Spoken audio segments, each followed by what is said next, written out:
welcome in everybody. We have the most elusive Parvision with us today, and we are here to look over One Piece chapter 1076. Par, I know you're a big fan of this chapter because one of your major theories in life has come true, but we'll tackle that here in a minute. But first off, would you like to introduce yourself to people who might not know you? Yeah, so if you haven't heard, I'm the vision with the mission that makes you listen. I don't know. I thought you were gonna drop like some hot bars. I was like, holy crap. Yeah, like, I mean, what's going on here? If you don't know who I am yet by now, you're missing out. Though me and Sai didn't have a call yesterday. Most of you guys should know us from our non-One Piece podcast. We have the elusive host of the 50/50 podcast here with us. If you can't believe it. right now, to shout out that podcast. We heard a lot of you guys saying you guys would listen to us talk about anything. So we were like, hey, why not talk about anything? Which is kind of what we do anyways. In behind the scenes in these chapters too. Yeah, and in these chapters, that's fair. And so, right now we currently are doing a test run, figuring out formats and things like that. And so the video is posted up on my VODs channel. We'll make like an official channel soon. There's no point in making it right now, but we'll make it soon. And then it's on Spotify. You can find the link on my VODs channel too. So, again, if you guys don't know me from One Piece, you guys sure as hell know me from Spotify. It's that guy from Spotify yet again. So with that beautiful introduction, we're going to just hop into the chapter, We're going to hop right into it because we have a lot to talk about. Oh, yeah. And, we have the first page here. We have CP0, Luffy, Zoro facing off against the Seraphims. We have Kuma and Mihawk in the background. Kuma looking really beefy. I don't know what's up with his design, but there's just something about him that's it's very stocky in nature. The more I look at it, the more I feel like he's just watching every move I make. The weird thing about it, right? Because all the other Seraphims are actually what Oda drew of them as kids, but if Oda were to keep that with Kuma, this is not what he'd look like. He'd look like the one from the flashback, but he decided to give us like this is a conversation for later, but preteen Kuma, this is they aged Kuma up a little bit. Yeah, this is like Dwayne The Rock Johnson in high school. This isn't like the rest of the Seraphim, definitely middle schoolers. Kuma though, high schooler for sure. High schooler, he has a job, he has a car, he's about to hit college pretty soon. Well, I feel like I sent you the TikTok of there's this person. I don't know if they're lying or not, but there's this Samoan baby, and the Samoan baby they said is 2 years old, but he's as tall as you and me, and I'm like, what the heck is this baby? We're obsolete, Par. Samoans are real life Seraphims. I don't even know. It'd be crazy actually. What's though up? If how we still don't know Kuma's special not it wasn't race thing. It was tribe, clan, whatever, right? Yeah. Oda just says he's just Samoan. Bring it to real life. Yeah. It's definitely a real life reference. He's just Samoan, guys. Yeah. That'd be kind of cool. Yeah. I mean, it's just so fascinating. There's got to be some reason why all the other Seraphims are their childhood drawings, but for some reason Kuma isn't. Maybe it's just because they wanted Kuma to take advantage of that special lineage body. Maybe that's it. Maybe he just wasn't aged up enough if he was a middle schooler.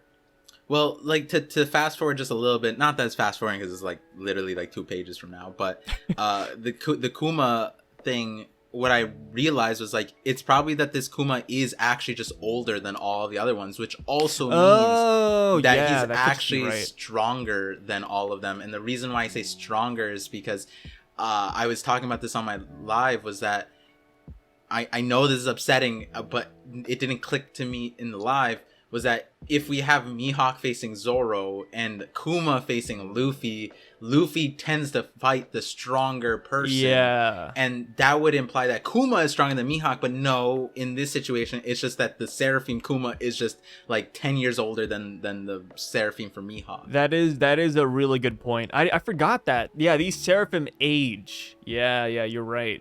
So this could just be the OG model because they have Kuma with them right there. Like, why not make Kuma first? You know, test it out on something you know. It might be Yeah, like that's a this, good point. the pacifistas are like actual robot cyborgs that are made to look like Kuma or like Germa, and then they like did something weird. Whereas this one was like done the Seraphim way and actually like grown like a normal one. So if you gave them the head start of when the Seraphim, when pacifistas were made, rather than apparently like the time skip is when the Seraphim project started, right? So they grew to like what, age 8 in 2 years or something like that, right? Whereas the Kuma Seraphim probably grew to age 15 in 4 years or 3 years, wherever the pacifistas were starting to be developed. Which, you know, honestly, we don't actually know when the pacifistas the project started, right? He lost his humanity. We don't really know because he lost his humanity during I don't know. He lost his humanity after pacifistas were already made. Yeah. So they were already around. So it didn't happen till like after. Yeah. So, and then we learned that the Seraphim have been going on for at least the project has been cooking for at least 2 years. Yeah. With this and chapter. We don't, with this one, they're just known by their names. We don't know, like, S Bear is the name, but we don't know if he's like S1. Jackson. Or Jackson. Or Jackson. I mean, hey, a Seraphim, why not give it a name, right? It's like, it's a person.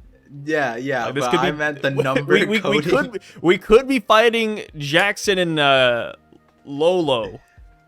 Sure, Jackson and Lolo here. And then, you know, S-Hawk, S-Bear, that's their government name. Why did you choose Jackson and Lolo? Where did Lolo come from? I don't know. The first thing my mind thought of was Lola, but I was like, wait, no. That would make Mihawk too feminine, so I was like, Lolo. Because, like, where would I go from Lo, right? Sure. Lohan. Oh, Lohan! Yeah. Lohan? Wait, yeah, where Lohan. is that? Yeah, it's a different, it's a different ethnicity. Sure. We're just gonna rock with it. We're gonna rock with it. This is Lohan now Jackson goes pretty and hard. Lohan. Lohan the swordsman. Hey. I think we might have found the main character for your story now. Lohan. Yeah, Lohan.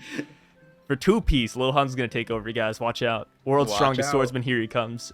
Yeah. So we have the whole predicament here where CP0's like, hey, like, you know, just release us. If you release us, I'll let you cuff us after we're done.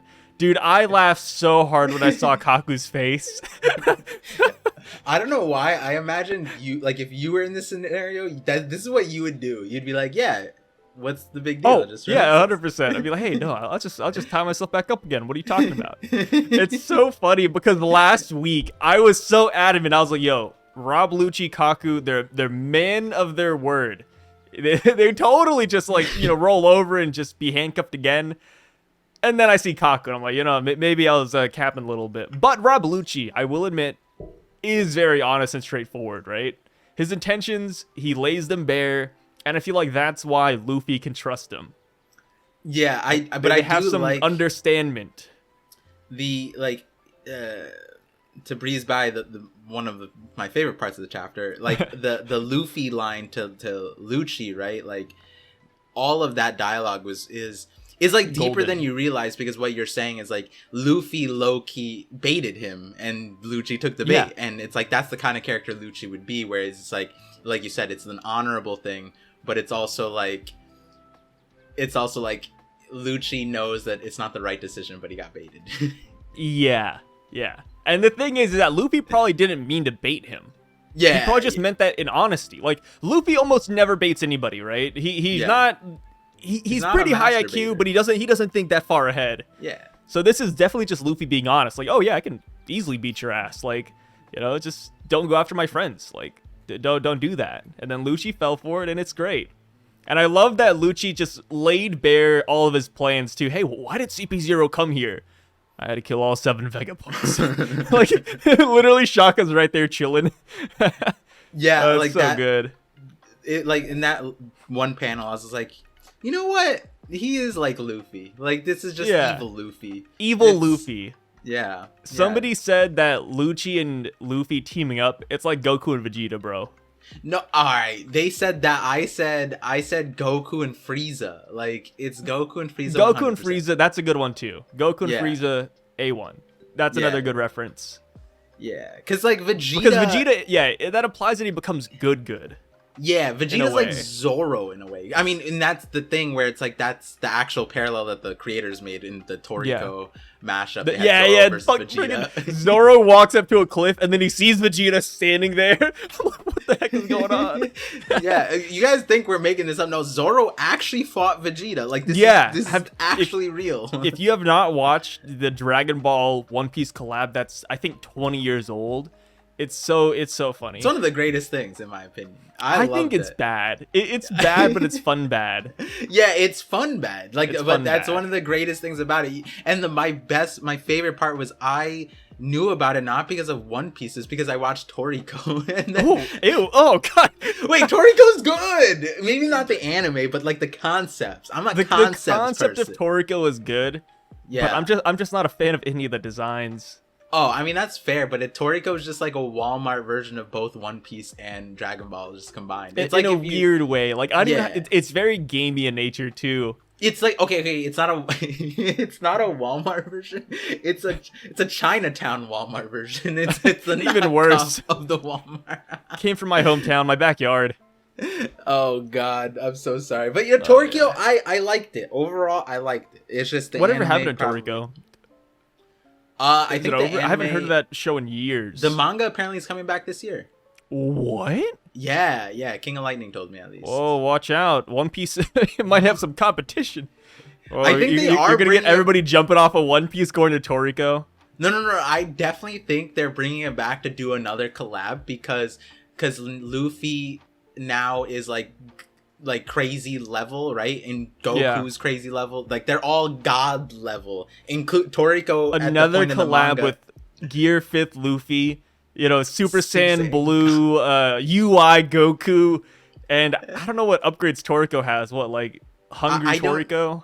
I don't know what it is. All I know is that he is galactic level by the end of the what? Thing. So yeah, he goes galactic. Like there's just power eating scaling. Food.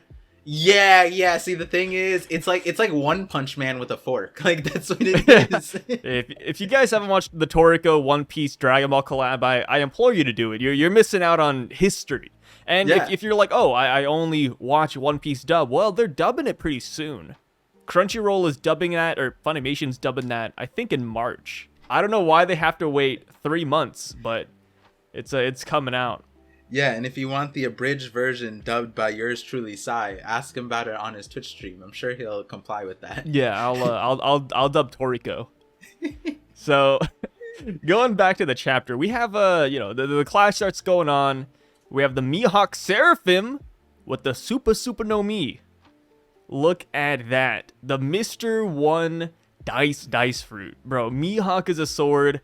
Before we knew Par as the man who believed that Mihawk was a sword. He had a whole theory about it. He had a community beef with Grand Line Reviews for like maybe half a day about this whole topic. Grand Line Reviews caved over. He rolled over, showed his stomach, and he even made a video on Mihawk being a sword. And while this isn't the real Mihawk, we do have to applaud the small W that is Mihawk Seraphim actually being a sword. Oda, he says that he watches YouTube or One Piece YouTubers. He says he watches One Piece theorists. We thought that it was only exclusive to Japanese audience members. But it turns out that maybe he did watch one of Par's video. Maybe YouTube CC going hard. Yeah, I do. There is some Japanese subtitles on requests on my thing, because you know how the auto subtitles. Yeah. I don't know. Maybe that 1%, 0.1% is Oda. Yeah, that one person Oda's like, what should I do today? What's funny about this is like, if you watch my live reaction, I was gaslighting myself the whole time, because when you see it, I see like Mihawk running up, right, and then in the first panel, I see a sword on his back, and I'm like, how did he make this slash? Like, did he slash backwards? Like, and then it's like that big.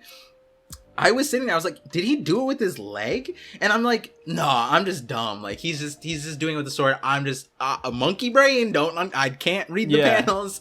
And then I scroll, and then I see the leg with the sword. And I'm like still not registering that he's a sword. And I'm like, oh, he has Mr. One's power, so he's a sword. And then like I'm like sitting there and like it's like doo doo doo, and like and then I'm like the chat is just like he's a sword part. I'm like, oh my god, wait, Mihawk is a sword. Like that's how much like you know like the agenda was not in front of my face when it came to this. I was just like, wait a second, this is Oda. Like it was like, it was the funniest like process of like digesting this.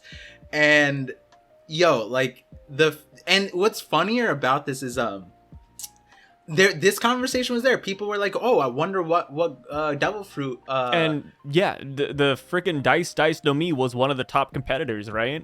Yeah, and it dawned on me after the fact. It's like, oh wait, that makes Mihawk an actual god. Yeah, I don't think anybody really thought about that. We're like, oh, he might have the Dice no Mi like freaking 10 chapters ago. Yeah. And then when he actually has it, it's like still surprising somehow. It's like, wait, the Dice no Mi? He's a sword. Prior to that video, no one ever thought Mihawk was a sword. So the possibility was 0%. The point of that video is to move that 0% to a 1%, to a 2%.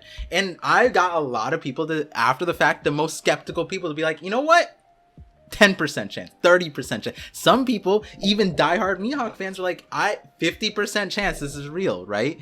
And for me, one of the things I say in that video, and I think this is like, if I were to make that video again, it's the idea that Oda does this with everything. He trickles in stuff with hockey. It's like you get a drip of hockey, drip out, and then you learn about hockey, right? With the point of that video is like sentient objects are something Oda has been including in the story from Arabasta and has been including in the story in an increasing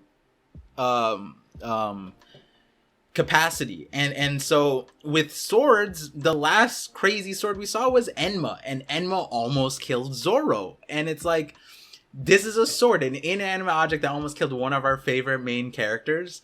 And the next step up would be something like this. Let's take Mihawk, let's clone him, and let's make him an actual sword. Because that was some of the comments in the video, actually, that some people were like, oh, so are you saying like Mihawk takes like Mr. One's fruit? Are you saying Mihawk is Mr. One? Because I also have the theory that like devil fruits and hockey are one and the same. They're just paths towards the same thing. They're just slightly different in a different way. Like they're devil fruits are training wheels for Pikaki. So in that line of logic, then there would be people who can use devil fruit powers without a devil fruit. And so a lot of my viewers are like, oh, so you're saying like Mihawk is like a Mr. One, like without a devil fruit? And I'm like, yeah, maybe that could be it. And there we go. It's like Oda is just, hey, technically he doesn't even have a devil fruit. Just want to point that out there. Like this Seraphim does not have a devil fruit. He's still a sword, and it's Mihawk. So we got a few small W's in there. The thing with this Mihawk Seraphim that I find kind of interesting is that he uses the dice leg instead of the replica of Yoru. Like, yeah, that's true. I don't know which one is more, like, I would imagine that Yoru would be more powerful than the Dice no Mi, but then again, it's a fake version, so maybe it's like plastic on the back, who knows, but I thought that was kind of interesting too. So this is like another one of those. Around that time I made the sword video, I had another sword video prior to that to preface this video. And one of the meme jokes was that like technically, right, if Zoro, let's say Zoro had Mr. One's fruit, right, and he can infuse armor Mihawk and turn his blades black, right, and then so Mr. One, if he learned how to do that, then he'd be a black blade, and people were like, yeah, Mr. One's already a black blade, and then so technically the Seraphim's already a black blade too. The Yoru isn't a black blade, but technically the Dice Seraphim is. So hey, maybe that's why it's stronger. But that aside, jokes aside, I do want to know if like the Mihawk Seraphim can use hockey at all, and if he can, this might tell us how strong like I don't know, you know, it'd be really sad because Mr. One is in the story in Cross Guild, right? Like if we have the Seraphim using the dice fruit and then later we get to the original version and he's lesser than this, that's kind of lame, right? Like, I mean, that's kind of how it is for the Jinbei Seraphim versus Senior Pink though, right? But Senior Pink isn't like in Cross Guild. You know what I mean? It's not like directly in front of us with like Mr. One is Crocodile's right hand, right? And Crocodile's in front of us in the story, whereas Senior Pink is like Doflamingo's like peasant guy. You know what I mean? Like he's not even it's a family, not peasant. Yeah, but like, you know, there's the upper echelon and the people below. They could just die if they cross Doflamingo. You know what I mean? Yeah. Yeah. But Whereas, like, I don't know. Like, I like to imagine that Da's Bones, while I am really skeptical to see if he'd actually beat the Mihawk Seraphim, because I really don't think he can. yeah, I think Oda will give him a massive boost, though. Like, post-time skip boost, the 2 years, all these characters are being scaled up. Even Crocodile has a bounty of, like, what, 1.9?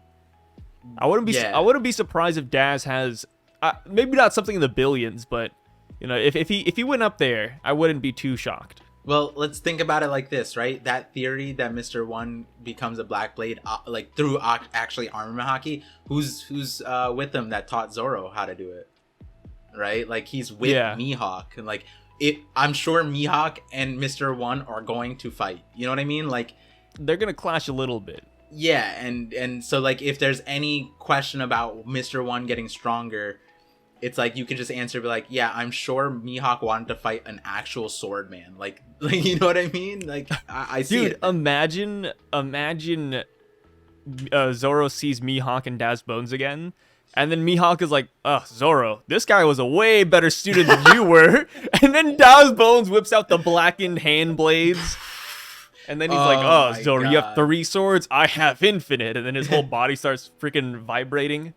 Oh, God. That'd be crazy. It's going to be wild, right? Because have you... I saw a clip of this, but I think a recent anime had recent One Piece episode had a scuffed animation of King, where King was throwing out, like, basically Rankyaku's, where he was just like... Oh, yeah, I saw that. But it was like this, and then, like, there was just, like, waves coming out. That's how I imagine, like, Mr. One just, like, like that. Hey, if King used it, if King thought that ability was super strong and he was willing to make himself look a little bit goofy, I'm sure Mr. One would. To win a fight, he would. Mr. One would do anything, right?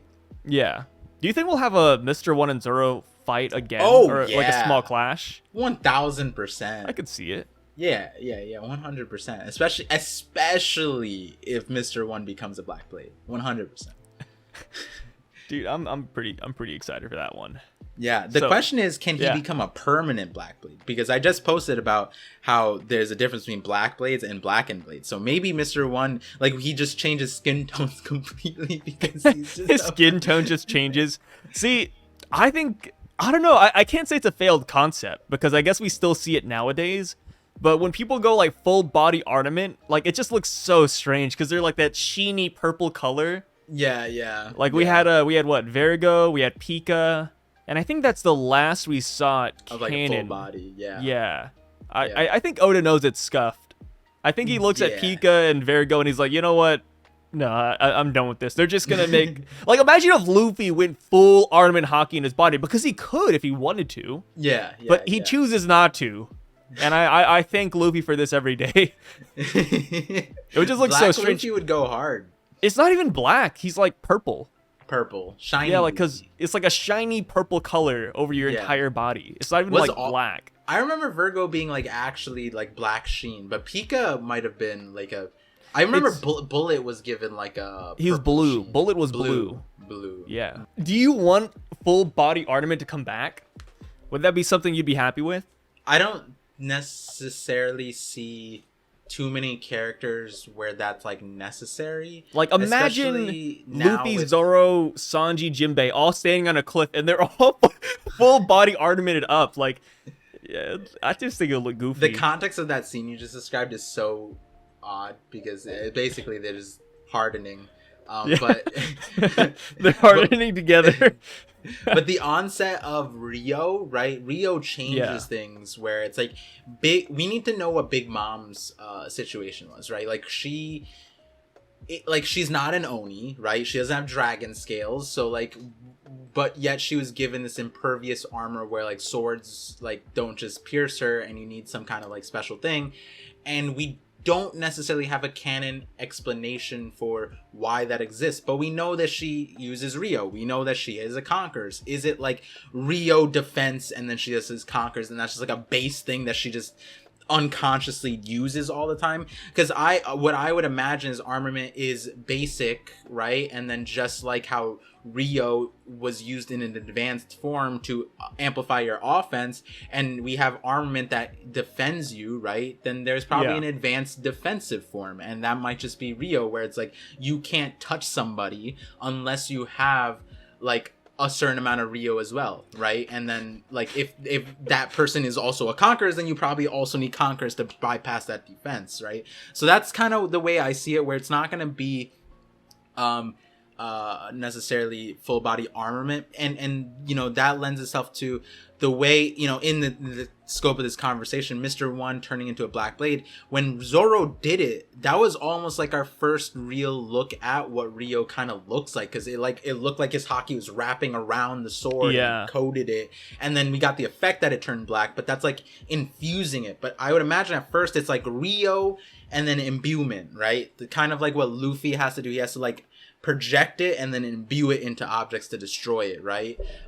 That's it might get a little bit complex there, but I easily see how all that can be explained in like the next arc after Egghead, or maybe even concurrently because of what we see at the end of this chapter, but we'll get there when we get there. Yeah, while you're saying that, I also had a memory of Whitebeard, because Big Mom has that impenetrable like defense, and then Whitebeard just gets stabbed. Rip. Old age, man. Old age. Maybe he had it back in the day, but yeah, old age, you know? Or maybe, who knows? Maybe Squard was his Mother Caramel photo. Oh god. Oh, Squard. And then he just gets stabbed. Yeah, Rip. yeah. Something like that, right? So, going onwards though, Luffy ends up releasing Lucci and Kaku. We have a giant shock which destroys part of the ceiling even, but none of the boys are injured, bro. They tanked it like a champ. I don't even know if it landed. And then all of a sudden we have the double page spread. We have Luffy, Lucci, Zoro, and Kaku defeating the Seraph. I think they're defeating them, right? They're kind of blowing them out. They hit the wall. We don't really see what happens after that. We don't see if they're like laying on the ground unconscious or malfunctioning or anything. So there is a chance that they do get back up, but I think this is a wrap. I don't think we need to spend too much time here. I don't think they're defeated. Yeah, I mean, definitely not. But with Because Nami screaming in the background, it's like, we gotta go. True. The way I see it is like they might have moved the Seraphims to a place where they can regroup, and then it's gonna be like a group situation rather than a split situation. But the reason why I say that they're not defeated is because Oda emphasized the impact panels, and Kuma's like the impact didn't even break him. Like it didn't even get, like usually you see like the clothes tattered, right? And this is Rokugan. We saw what it did to Luffy pre-time skip. It was it was, you know, it's not like an ecchi or hentai thing, but it was getting rid of his clothes at the same time. And it's not just a Rokugan, it's also his Kangun too. And yet it's just Kuma it's like his mouth isn't even open, right? Like, and we know that like, yeah, they're still people, right? Like do you think they feel pain? I don't know if they feel pain, but like we saw the Mihawk Seraphim like sweating, right? And like, yeah, regardless of whether they feel pain, they have reactions. It's just like this emphasis here where the Kuma Seraphim just like it literally just like and then it's just getting blown backwards. Like that's gear fourth Rokugan. And then he's just getting blown backwards, and then he's just like, huh. Yeah, that's fair. But at the same time, right? Like, Rokugan is Lucci's currently strongest move. Hey! He's not in hybrid, or he's not in awakened form yet, though. Fair. So he's hybrid form, not semi-keyconned up. Like this is OG Lucci. True, and then this will give us a power scaling, right? Where it's like Luffy and Lucci both determine that they don't need to awaken to fight these things. But there's also the difference here where we talked about this last week. I would have thought that Kaku and Lucci would have thrown out kill moves. So like Lucci didn't throw out handgun, the one that he used on Sentamaru. Yeah. Which apparently even that doesn't one shot people or kill people, right? Despite how devastating that looked, and that was the awakened form. But this problem that we were talking about was, if Lucci and Kaku were fine with killing them, it would have felt like Luffy, Zoro, and Shaka would be like, don't kill them, they're people, blah blah blah. But we don't. Yeah, get we still that need them. They're context here. expensive. Yeah, but so I wonder if Oda's gonna play on that as to the reason why they all didn't use like their craziest finish. Like Zoro Purgatory Onigiri, that's just the upgrade from his day one move, right? Like it's not Tiger Hunt, it's not Dragon Blaze. Though Kaku came out with Trichiliochism. It's not exactly.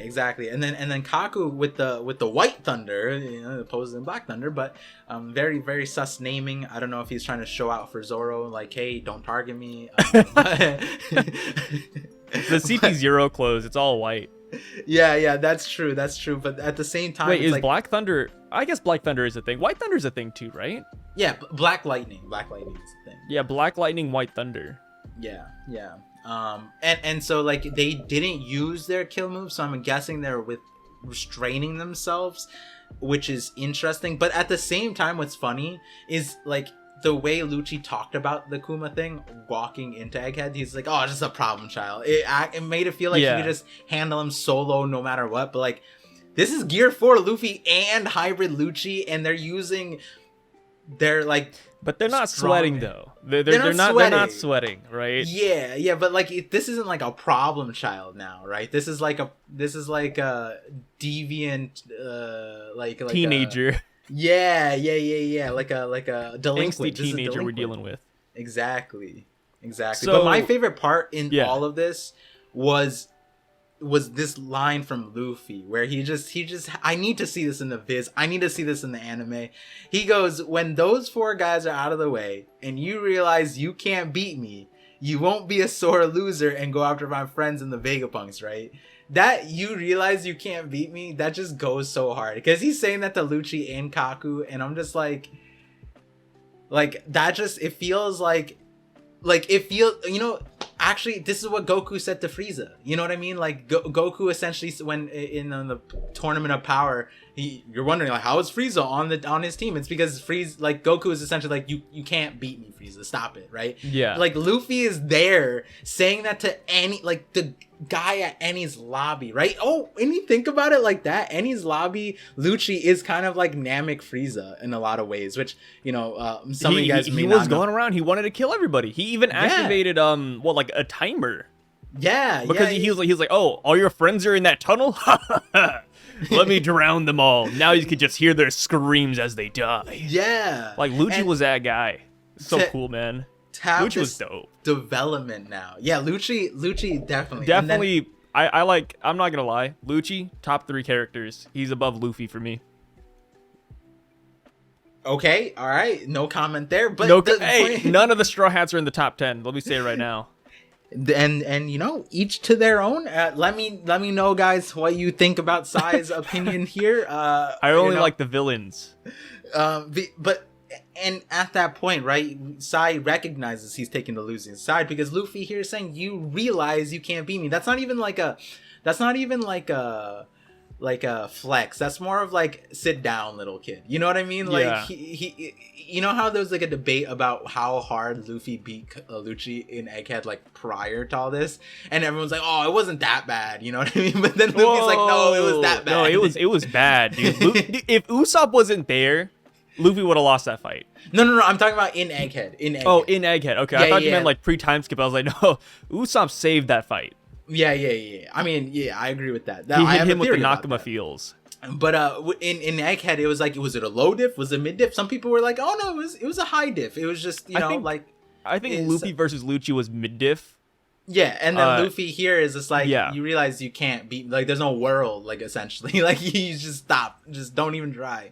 It's just, that just feels so, I don't know, I feel like fulfilled. I feel like, because we get attached to the main character. Yeah, it's a feel good. It's like a feel good. Like, it's like a One Punch Man moment where it's like, hey, like, you can't do anything. Just stop. Yeah. Get out of here. I paused on this panel. I was like, man, we made it. Last saga, We made it. we beat Kaido. We helped fight Big Mom. We beat the Beast Pirates. Like, this is the reward, right? We're eating it up. Exactly. And I realized people don't necessarily like this too much because we see Luffy go Gear 4th, right? He uses Kong Gun on the Kuma Seraphim. And then people are like, oh, like, so he can go Gear 4th. Why didn't Luffy go Gear 4th on Lucci when, he came to Egghead Island? And it's like, well, like, no matter how you want to spin it, right? Luffy, low diff, mid diff, he still felt that it must have been necessary to use Gear 5th against him. Like, Luffy isn't a slouch. He has observation hockey. If Lucci's going into his awakened form, why not awaken with him? Just match him a little bit. Even if it's low diff, mid diff, we show him a little bit of respect. Yeah, I mean, I think the way I see it too is it's like like the respect too. It's like last we left Lucci was a problem, right? Lucci was the guy that almost ended his life. Yeah. Yeah. So it's like, like if I saw somebody that like we got into a fight and I came out near inches from life and then I saw them again years later, like the reaction that you should have is like instant, like just flex and just like go into fight or flight. You shouldn't be like, I'm gonna mess around right now, that's not what you do. Yeah, like imagine you have a high school bully and this guy was pretty big. He beat you up really badly. A teacher came in, gave you some inspirational words, and then you finally beat the bully. But you were inches away from death. You had broken teeth. You were lobotomized. They tore your arm off. Gave you a swirly in the toilet. It was hallucinated bad. About a ship talking to you. Yeah, a ship was talking to you for some reason. And then, you jumped years into the later, ocean. 10 years pass. You work out every day. You take your whey isolate protein. Creatine's going ham. And you're jacked. You're absolutely jacked. You just took down the world's strongest creature. But and then here comes that bully again from high school. 10 years later, this bully's also been working out. He might not be as jacked as you, but he still got like an 8-pack going on, right? He still has biceps on his biceps. And even though your muscles are bigger, you still want to go all out. You're going to deadlift to show him off. Like that is what you do. Exactly. And this Gear 4 those memories thing, haunt you. I think is like, again, I think it lends itself to like they don't want to kill the Seraphims. Like that just doesn't. Didn't he say like something like sorry about this? Yeah, sorry about this, Bonnie. Right? Like he's trying to show restraint against Kuma, which this one makes no sense because it's like if Bonnie said that this my dad, it's like Bonnie, this one's younger than you. Let's calm down. It's just the likeness of her dad. That's the thing, right? Yeah. So I think that's the reason for Gear 4. But to that conversation that you highlighted, I am interested to know where Gear 4 plays a role into it, because now it does seem like a strength difference, right? Like Gear 5 is stronger than Gear 4 in terms of strength. It definitely has to be. Yeah. Wait. You mean Gear 4 is stronger than Gear 5? No. Gear 5 is stronger than Gear 4 because for sure, because it's awakened, right? No, well, like meaning like physical strength, right? Like Gear 5 could be a better form. Maybe it's the same strength or something like that, but it bends reality. Like you don't even need to be stronger if you could bend reality in the other form, right? So like but now we get a like maybe it is stronger, which is why he didn't pull out Gear 5 here. It is interesting because you would almost think that he doesn't need these because these forms are hockey reliant. These forms are, every time he uses these forms, regardless of the time, he's even in Onigashima, he's had a cooldown thing, which for Gear 5, I know there's a debate about that cooldown, but to this point, we haven't seen like a situation where the cooldown was like profusely stated by Luffy himself.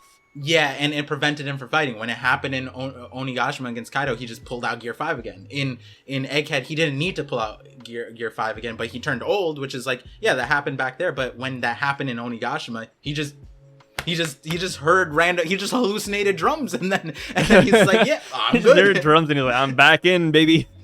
Time to fight. He said this is a halftime show. It's interesting too, because as far as power goes, I know people really like heavily debate this, but you know how Doflamingo, when he first saw Gear 4, he was like, oh, all of his attacks, like this is Armament hockey, like his whole body. Yeah, he's pretty much armamented up, right? Armament plus rubber. He's going crazy right now. Yeah. Kaido also gave us a little bit of dialogue when it came to that too. when Luffy first turned Gear 5th, he said, oh, all of his attacks are coded in Conqueror's Haki. And it said like he was using Conqueror's and armament, like Conqueror's really...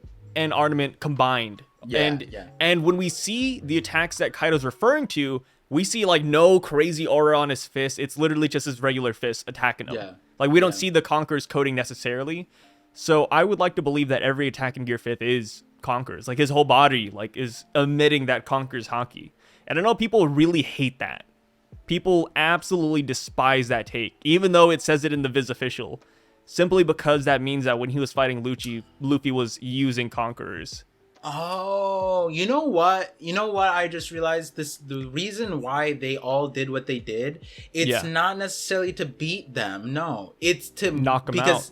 It's not even to knock them out. It's to push them away. Or like knock them out of the arena, Yeah, because their attacks just destroyed a majority of the facility where they need to protect the facility as well, and they don't know where Stella is, so this attack removes them from the thing. And now they're probably like, we don't know how big Egghead is, but this facility is probably in the center of that giant egg, and they probably push them all the way to the edge of the egg, probably. That's probably the real intention of why Gear 4 was used here, because that's a pushing power. And the Rokugan too, because that's what we see after the after effect. Both of them get pushed like through multiple walls, like in anime fashion. That was probably like other people probably realized that. I just kind of like registered because of what you just said about like, the Conqueror's armament, that would be stronger attacks. But the purpose here, I think about like, the Cracker fight where Luffy just like pushed Cracker like all the way across Whole Cake Island. He sent him to a different island, bro. He hit him into the cake essentially, and then everyone's like, "Is that Cracker-san?" And then they're like, "Where did he come from?" Doflamingo too. Remember Doflamingo? Luffy hit him with Gear 4th, and he was like, "Whoa, what's he doing in downtown?" And the Doflamingo's like, "I would like to know that too." Like, why am I here? Yeah. So like that's probably. And to be fair though, Gear 5, but Bajrang Gun was the one that pushed Kaido all the way through it. But like, he's not gonna Bajrang Gun this. Dude, imagine Gear 5th Luffy. I mean, Gear 5th Luffy doesn't have to push. What, he could just open like he could like pick up a hat and like transport them to a different location. That's hilarious. Yeah, some like Tom and Jerry stuff, bro. He's like, "Oh, here's a hat. Whoops! Oh, now you're on Elbaf. See you later." Yeah, I mean, if Luffy ends up getting that power, I'm excited to see how he uses it. He's gotta be, because like Oda said, he's inspired by Tom and Jerry. Gear 5th is very cartoon, Warner Brothers, all that stuff. And Tom and Jerry, they do stuff like that. They have things where they have a little cape, they twirl it around, and boom, they disappear. Surprise. Would not be surprised. Have a whole episode. One of my favorite ones. I was actually gonna put this. You know what's crazy? I was gonna put this in my Shadows Theory video. Like there's an episode from my like memory. I can't really find it, where the shadows of Tom and Jerry are duking it out. Like it's just the shadows. Yes. Oh, dude, you should actually do that. Yeah. Because Tom and Jerry has become relevant again. I love Tom and Jerry. I've watched it so much as a kid. So hearing that Oda actually likened Gear 5th to Tom and Jerry and saying that was a main inspiration, absolutely insane. Yeah. That's so cool. It makes us feel connected. Yeah, it's like Oda, he went through the same childhood, even though he's a lot older than us, I think. Actually, is he? How old is Oda? He's 45, I think. Okay, yeah, he's a lot older. Damn. Yeah, I mean, maybe the viewers don't know how old we are. To them, we're married and I have a child. So we're both married. You have a kid. I was like, oh, like Scion Par, they're getting up there. Yeah. So on to the next segment, though. We have the Cypher Pole agents. We have the Chads of Egghead, all chambered up, locked away. CP5, 7, and 8. We hate to see it, man. And these guys said that they have not had a decent meal in 2 months. I think that's a feat. Eating bad food for 2 months, these guys are real troopers here. And because of that line, the first thing I thought of was Atlas. Because when Atlas was introduced, we had like that food machine. But the food from that machine was freaking superb. Luffy, Bonnie, Chopper, they loved the food. So I feel like maybe this isn't Atlas who did it. Isn't. But isn't. But okay. at the same time, though, I guess they're, these guys are jailed up. You don't really want to give them good food anyways. So I guess I could just neg that, right? You wouldn't look at your prisoner of war and be like, hey, would you like our finest lobster, sir? So, I mean, that's also a possibility. And then we hear that they were actually attacked by the sea beast weapons, which is another thing that is quite interesting because the only person we've seen with sea beasts at their command was Lilith. But then again, Lilith is a Vegapunk, so I guess all the Vegapunks could do that. I don't even know, man. This is just another layer to the mystery that tells us things, but also doesn't tell us things. Yeah, so there was a few things that I understood from this, at least, was like, so the sea beast thing has a lot of nuance to it in the sense of when we were introduced to it. Lilith, yeah, she was commanding them, right? She was piloting them, so to say. But at the same time, she couldn't. The sea beasts were doing their own thing. And the key word that she said was, is this an error in their programming? That's actually what was said in the officials. And now you go back a chapter to what Pythagoras said about the whole snake situation. Is like, do we make a grave miscalculation in the design? Those two lines now make it feel very, very AI, it's Skynet. Yeah, and so here's the thing that now we couldn't have assumed that this was the case. Like, for up until now, these guys could have just been dead. They could have been just destroyed by those sea beasts, right? Yeah. But here we have a situation. There's multiple layers to it. One, they're in a facility that Vegapunk, the Stella body, had no real understanding about this location. Like, whether he knew about it or not, he apparently had no awareness of it for the last 2 months. Emphasis on 2 months. Now they must have synced up, bro. Those brains, how did this not get there somehow? Right, 2 months. That's very, very important for that syncing thing, because we were told they sync every single day. So then it's then in order for this to happen, now we remove the Stella body, unless this is some 9-head, not even 5-head, 9-head play from Oda where Vegapunk is the problem here, and he just beat himself up, apparently. That would be crazy. Chained himself down. Wait, what did the Cypherpole agents see that though? They're like, oh, why is that guy hitting himself? Yeah. What is going on over there? It's so 9-head, it's actually 1-head, at that point. But so then it's then we go to the satellites. But then for that to be the case, then the satellites would have to be pulling a huge a 40-head over the Vegapunk, where they are not just for 2 months imprisoning people here. No, this facility would need to have been made, right? All the satellites should be aware of this. It would have had to have been made, and they would have had to have kept everyone out of this facility for 2 months. Yeah, and then on top of that, here's a different thing on top of that, where Shaka lost track of him. So that would mean that either the snails here are out of commission, which would mean that Shaka just is maybe I should check our dungeon. You know what I mean? You would think oh, we lost sight of our dungeon. That's a great place to hide somebody, right? Or this facility is very, very specially made, where it's made so that they can't track people here. That's why this facility was made. And then on that front, it's so none of the satellites ever thought hey, again, let's check our dungeon that we made so that people can't be tracked there. Hey, maybe Stella's down there. I don't know. And then on top of that, for the satellites to be doing this for 2 months, then we have to go on the flip side, where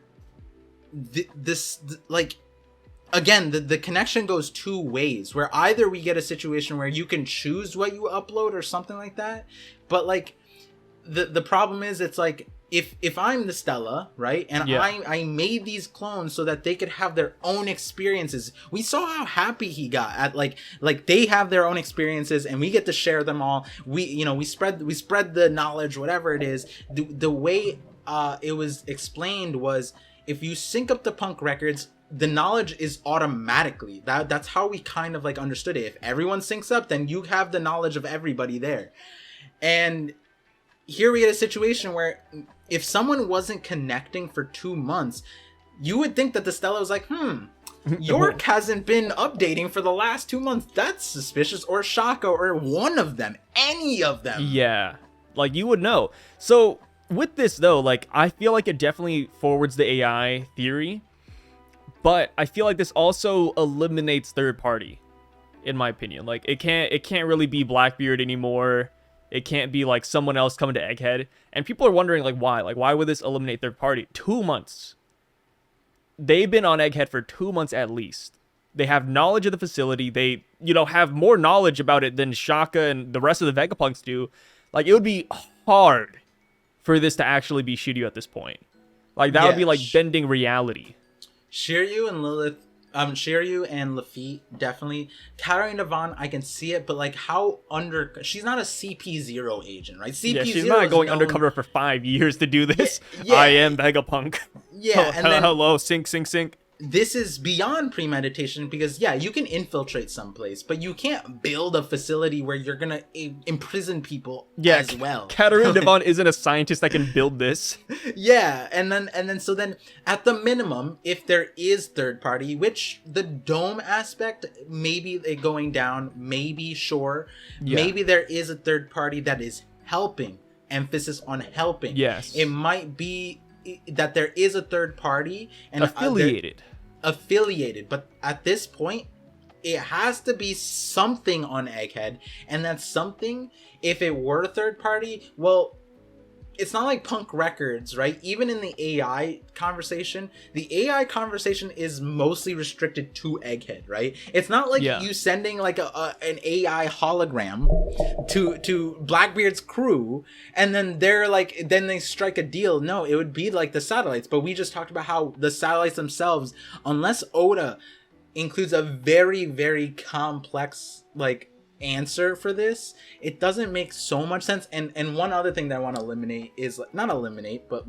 to put on a lower rung of possibility is a lot of people think that there's a seventh satellite, like a mystery one, like a Shaka that was made prior, which I like the concept of. We see that all the time where it's like a prototype of something ends up being shelved, and then the real ones are out there, and the prototype is like, I'm just as good as the real ones, and then they plan like a coup d'etat because they're just salty, essentially, they're jealous or something like that. What if the seventh Vegapunk is the recycle cur?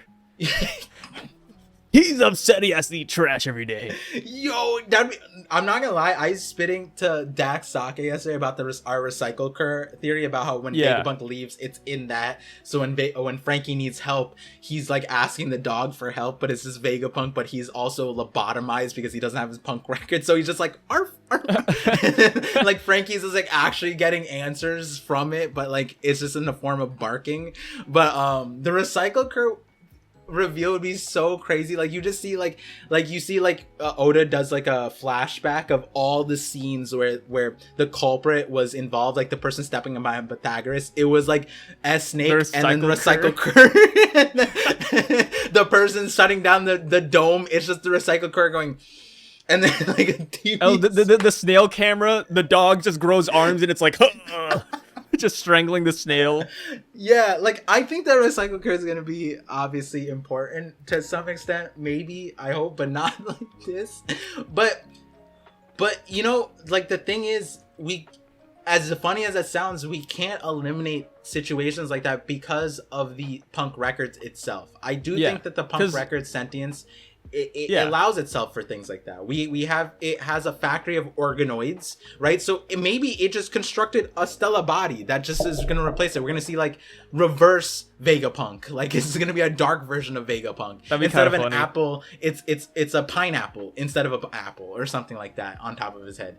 And then at the same time, there's weapons factories. It could make like pacifistas maybe. And also holograms. Like those holograms are just the craziest thing to me, because we saw Atlas just conjure up a made up person like that, and Luffy was like, wait, that's a fake person?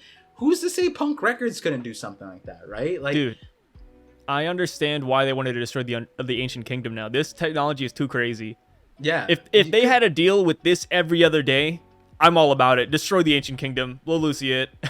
Think about it. Gather up the 20 kings.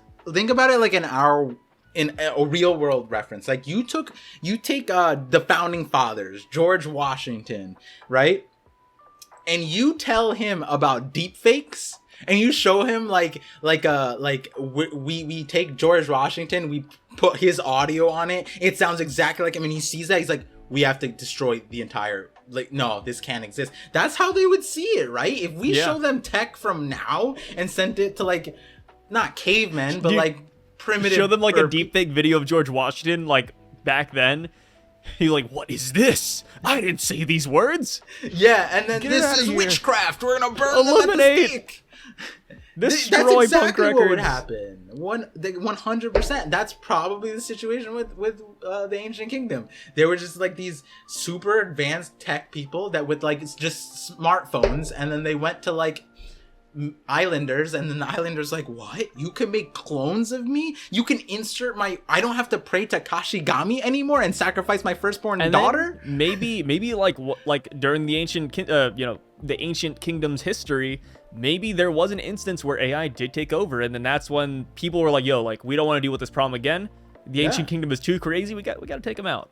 Yeah, technology has advanced too far. It could even be that the Ancient Kingdom had a civil war, which is probably might be what we're seeing right now, where it's like Vegapunk has to suspect himself, right? Because or behind them. I mean, they know they're just blue balling us. Like they know. Yeah, no, they know who did this to him, right? Like surely they saw the culprit one time. Yeah, especially like, Vegapunk got bonked on the head. Like no, he knows who did this. I'm just so upset he didn't say it. Yeah, like to think this was happening. Like, just shut up. Just tell us who did it. Vegapunk, just tell us.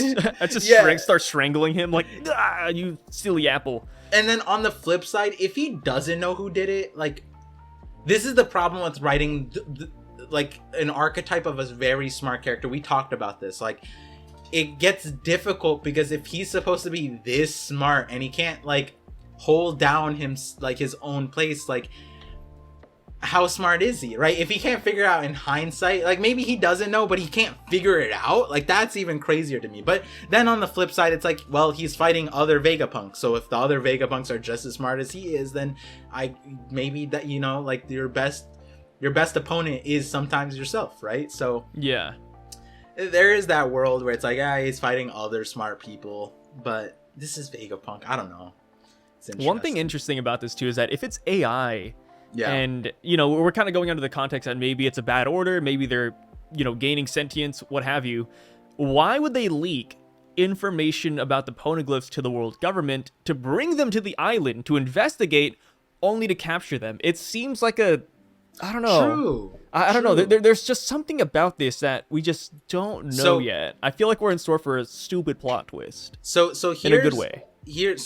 My stream, I was gonna do this call to determine whether it was necessary to do another Detective Par stream, because we did one, and I think that put us on the right track. But what I said then was like, hey, maybe we don't have enough information right now, but we'll know what directions to look. I think it put us on the best directions to look, and it made the next chapters very smooth in terms of understanding it. And now maybe it's necessary to do it because, like, as much as I eliminated the satellites, I still feel like the satellite, specifically two of them, the one that we were sitting on after that stream was Edison, and the other one that we didn't vote on, but we were like, let's put a very suspect, like, we have to watch everything this person does, and that person was Atlas.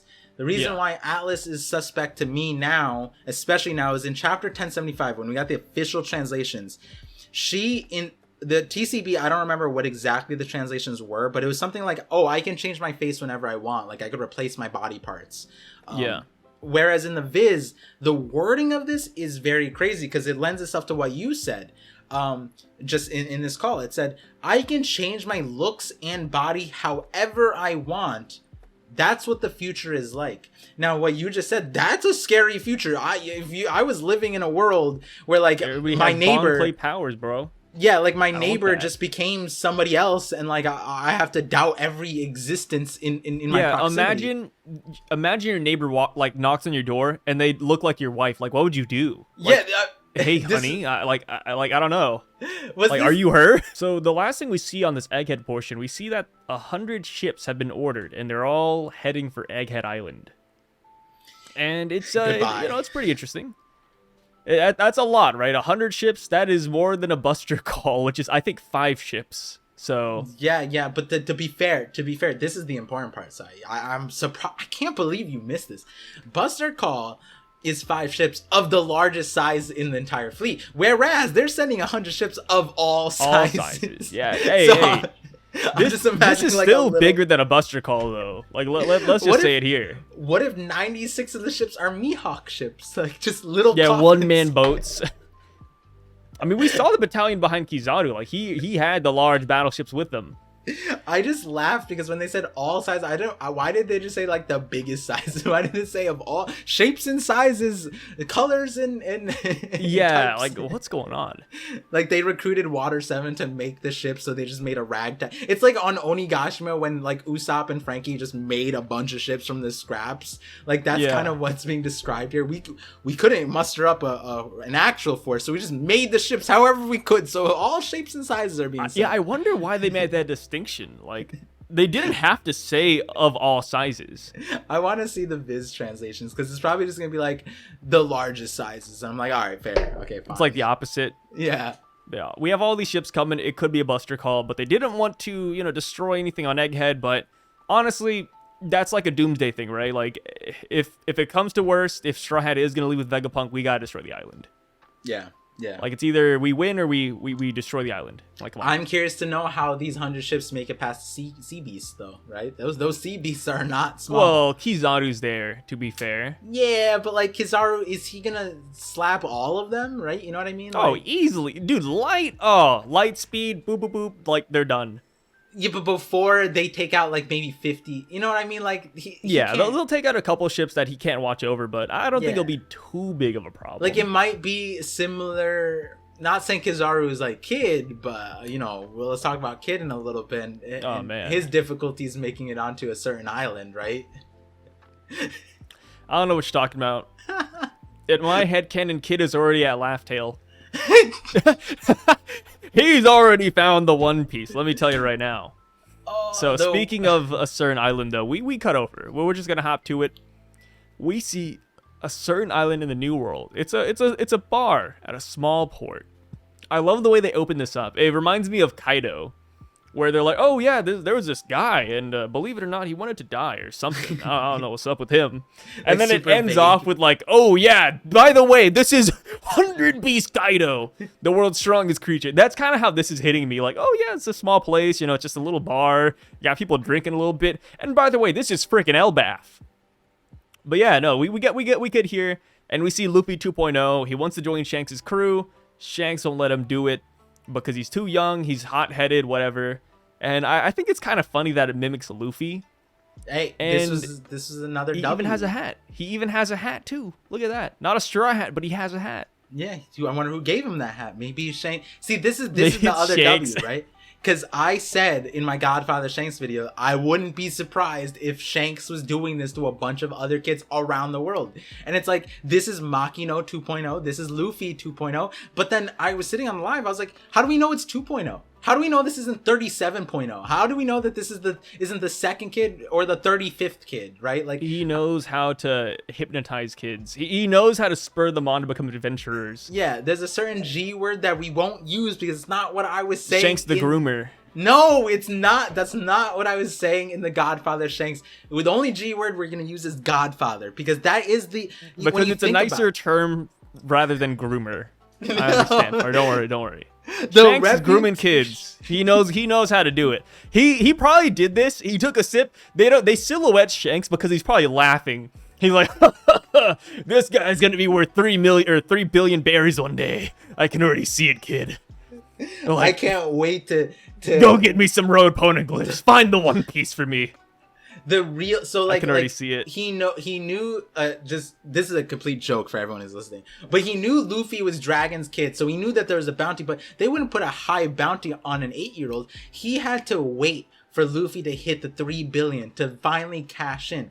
It's Shanks's way of investing in stocks. He has to find, this is a giant kid. He's already based like what, 70 million, but hey, what if he inspires him to be a great pirate? Well, you know what great pirates have? High bounties. And you know what high bounties do? It makes Shanks be able to drink and sail this high seas for as long as he wants. You know what's funny too?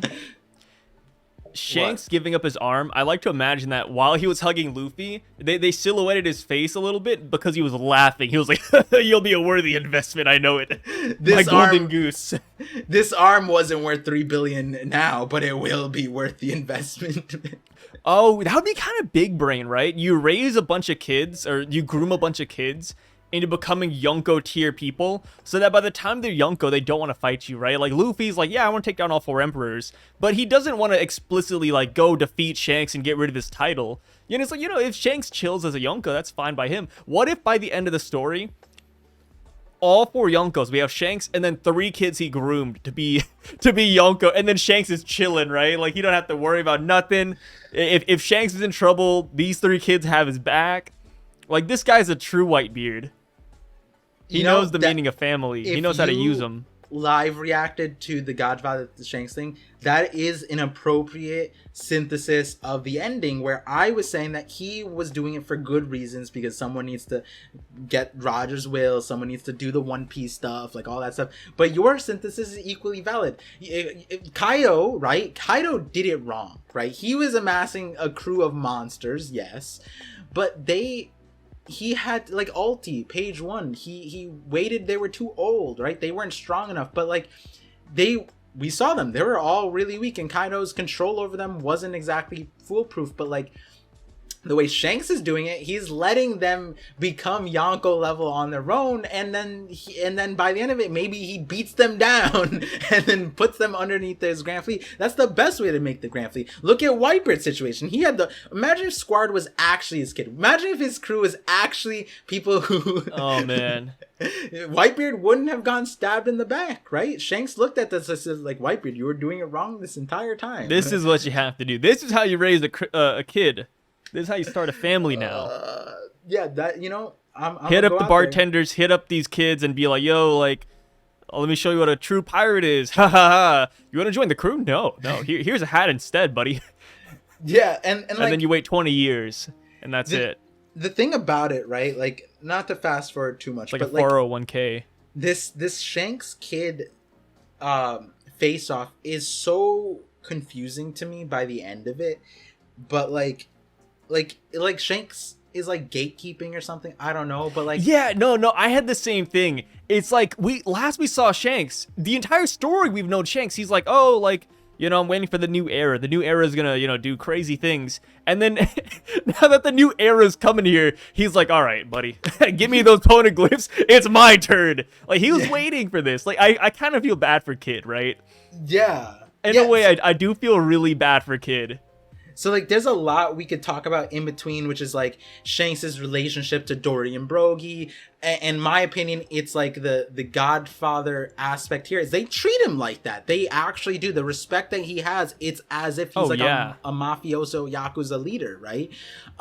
So, like, and then there's all that. There's, like, the in-between with, like, Ben Beckman. And the one thing that I do want to talk about, but maybe we could talk about it later because it's, like, less conversational, you know, we don't actually know, but it's like, yeah, like what you're saying, what I understood it. He's like, Shanks goes, he has a choice. He can either hand over his road poneglyph rubbings and scram, or he can risk fighting me. I'm like, choose wisely. Like, and like a lot of people are like, Shanks needs the poneglyph. I'm like, okay, first of all, he was on the Pirate King's crew, right? Like, he was like a step away from there. He watched them gather all of them. Maybe he doesn't have them. Maybe he doesn't have the prior knowledge. Maybe in all of the years from his adolescence to now, he never interacted with poneglyphs. Maybe the one on Fishman Island, he wasn't the one to take it. Sure. Maybe Yarouge and Kid can successfully take it from Big Mom.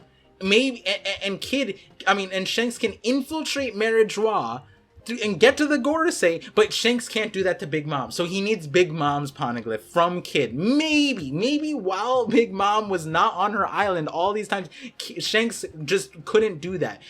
Also, maybe he doesn't have the Wano poneglyphs where he sailed up to Wano, knew that Kaido was defeated, and still was like, peace. So like, he had the opportunity to get it, and yet we have a situation here where he's like, give me your road poneglyphs or die. And I'm like, wait, like, you don't need the road poneglyphs, right? Like, surely you don't. I think he needs them.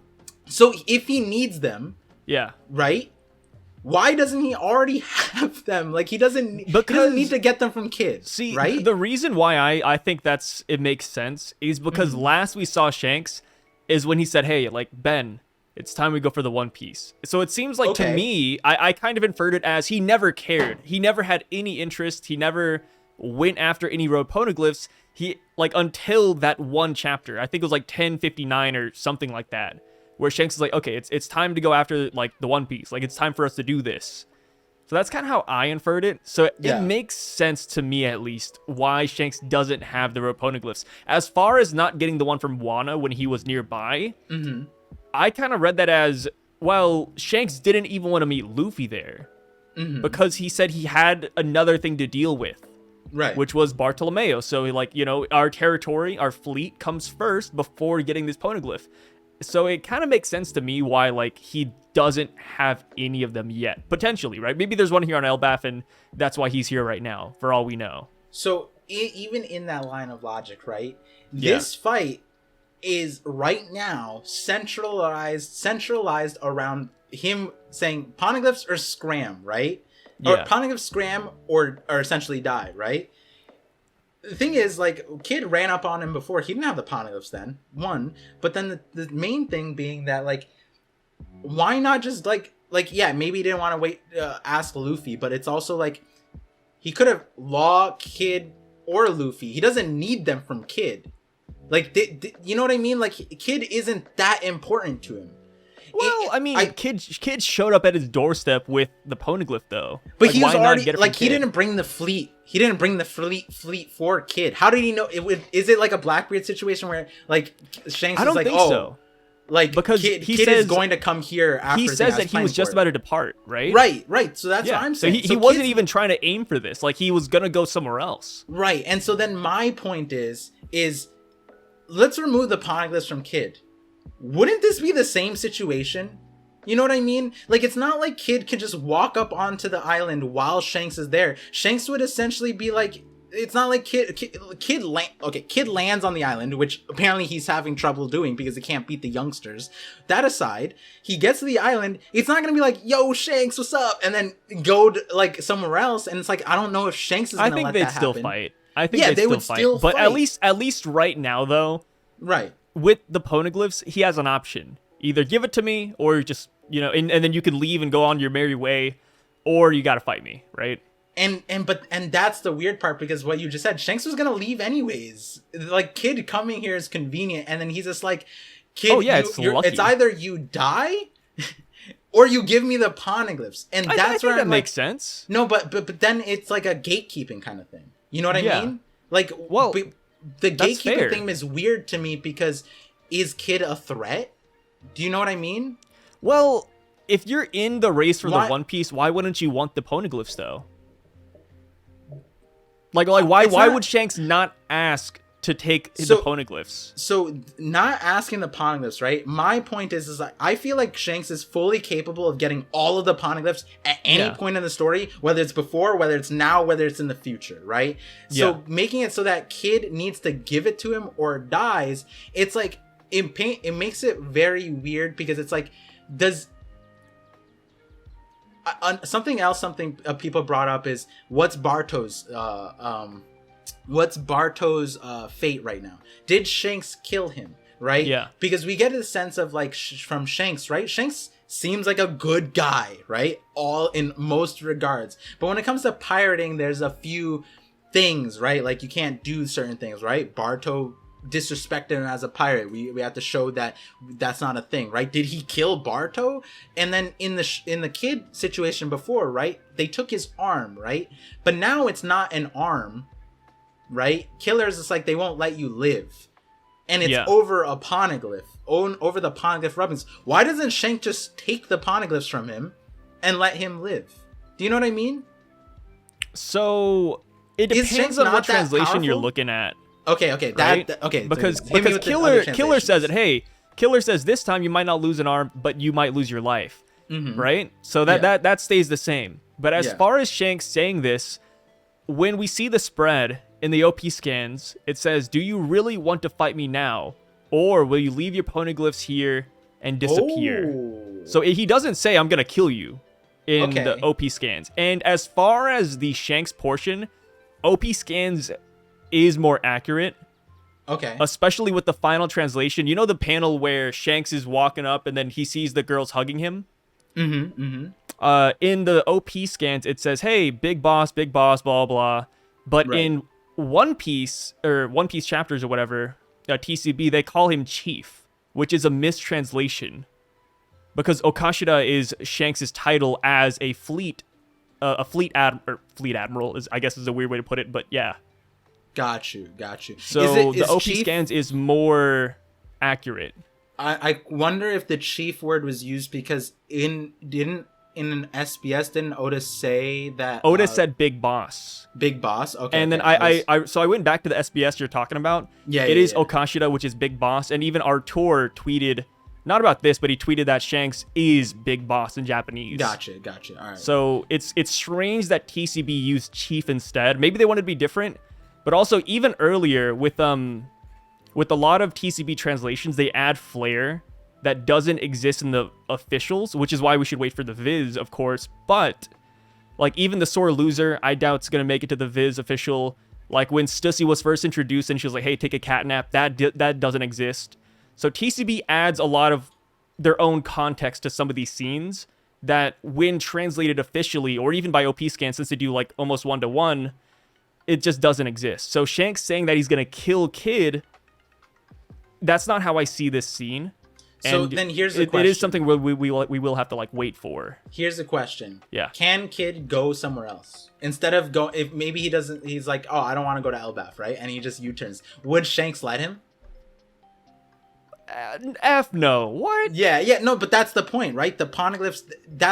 I think You want the poneglyphs. Yeah, no, we're and taking that's it no where matter I'm what. confused, right? That's what Yeah. I was saying before, where it's like for me, and maybe I'm alone on this hill. The poneglyphs for Shanks is so odd to me because on Wano it's like, let's go get the One Piece, right? And it's like, Yeah. he had no preparation for it. Now he's gonna start collecting the poneglyphs. Well, Yeah, then he if started that was the equal case, footing. then he could have just went to Wano and gotten it, right? Maybe he didn't want to see Luffy. He could have just waited. He just talked to Marco, right? Marco landed on his ship and it's like, oh, Luffy's leaving. You could just get the poneglyphs, Well, right? he had to do like a small detour to go to Barto. But the thing is, it's like now, how many months has it been, right? How many months has it been? Big Mom is dead in the newspaper. Kaido's dead in the newspaper. There's nothing stopping him, but yet it's like he won't let Kid leave. He could just get the poneglyphs, right? So that's where I'm like, it's But more it's of a three gatekeeping and it's potentially three It's 3 poneglyphs in one, in one right? though. I get that. This is a hell of a deal. But at It's the same essentially a time, shortcut I to the think- One Piece. I think, again, my thing is also like, I think one of the biggest theories also prior Yeah. to it, and this wasn't even my theory, this was existed since Fishman Island happened, right? Where it's like that road poneglyph, who has that one, right? A lot of people Yeah. thinks it was Shanks, right? If that were the case, right? If Shanks, for this entire time, had no interest in the poneglyphs, like, that's also odd to me, right? Because then that debunks that, right? Then Shanks is not, probably has that one. But if he had any interest in the poneglyphs prior, then why wouldn't he have them ready to go? It sounds more like when he said, let's go get the One Piece, it's like he was already ready to go. It sounded like, and we talked about this too, where it was like, it's almost as if like he was just gonna go down to the local supermarket just to pick up the One Piece. You know what I mean? That's I'm why he thinking called about this Grand Fleet. You know what I is- mean?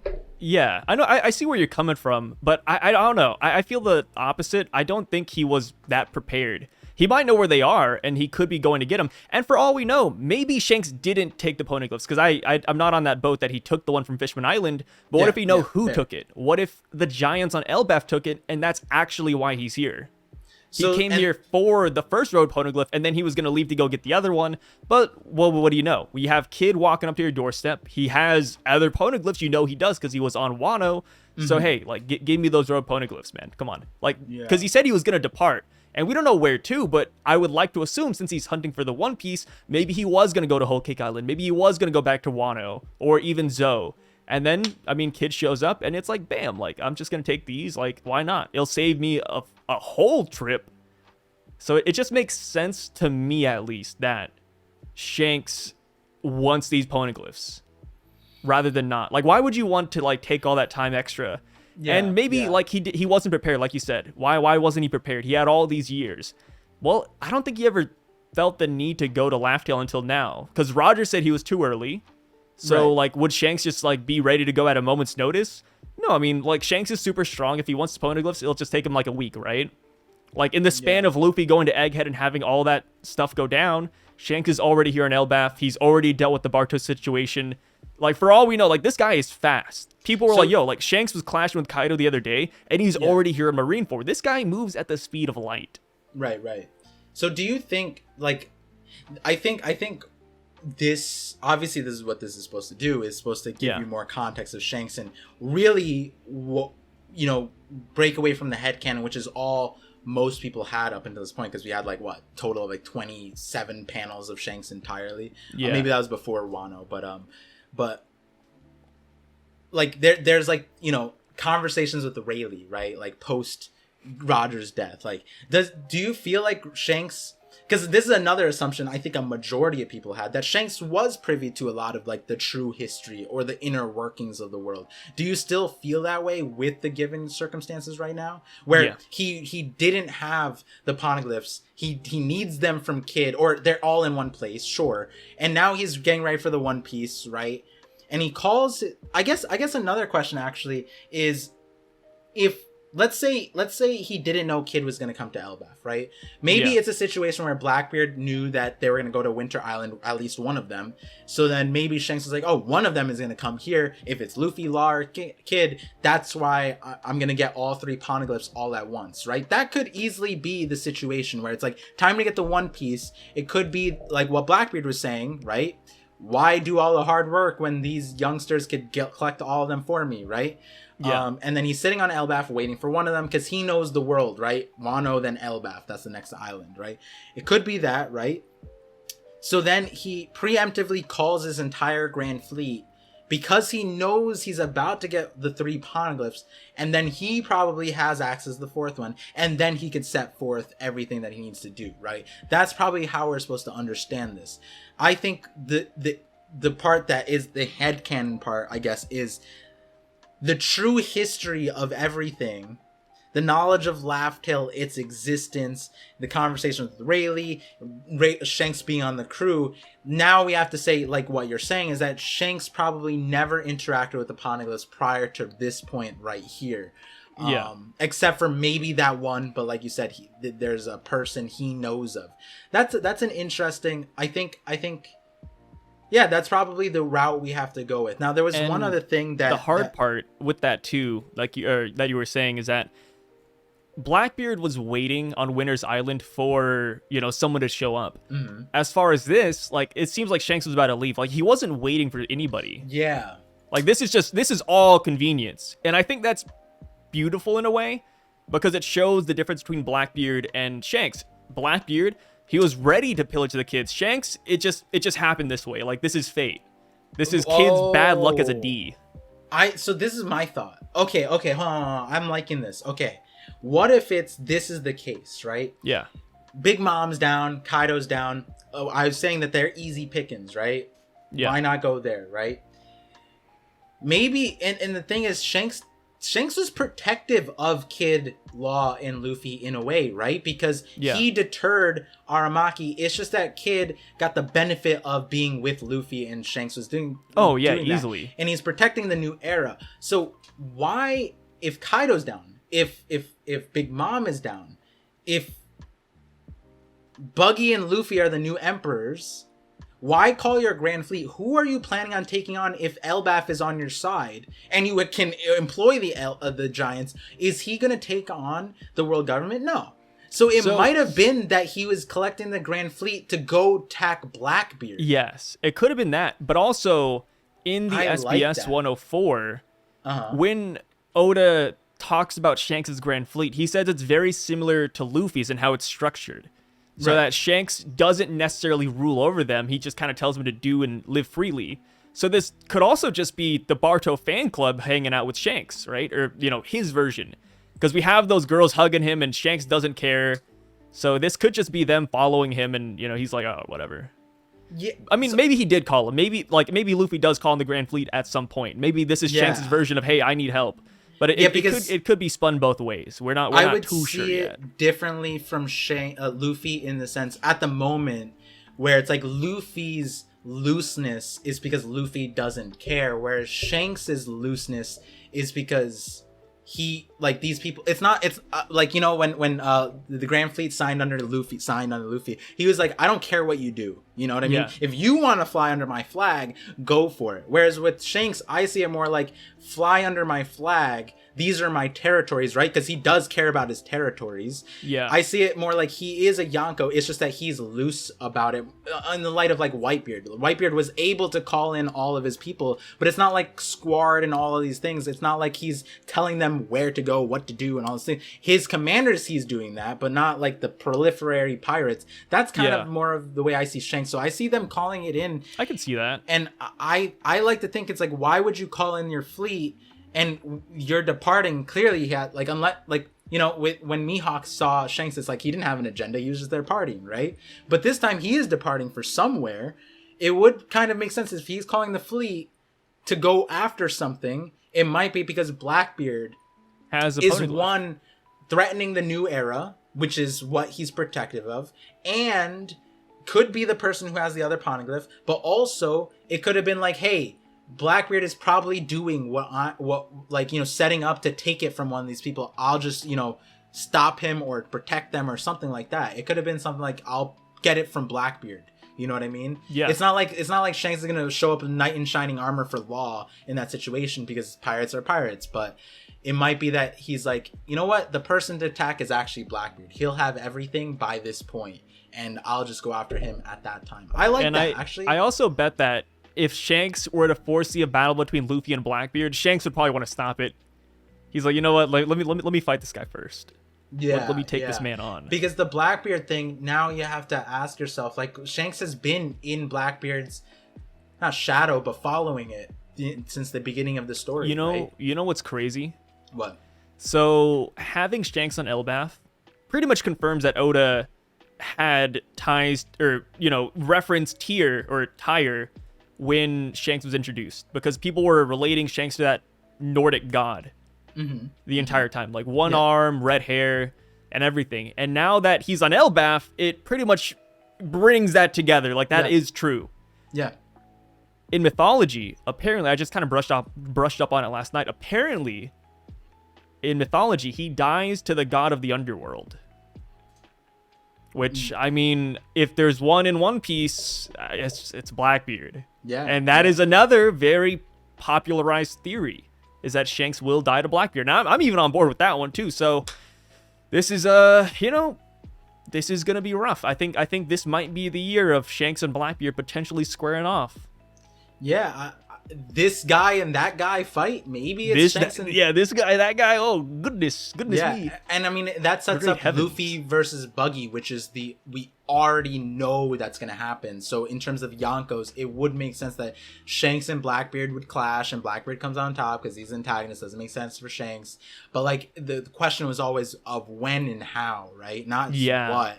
And is it this year? I don't know necessarily if it's this year, but maybe the start of next year. Oda will try. Yeah.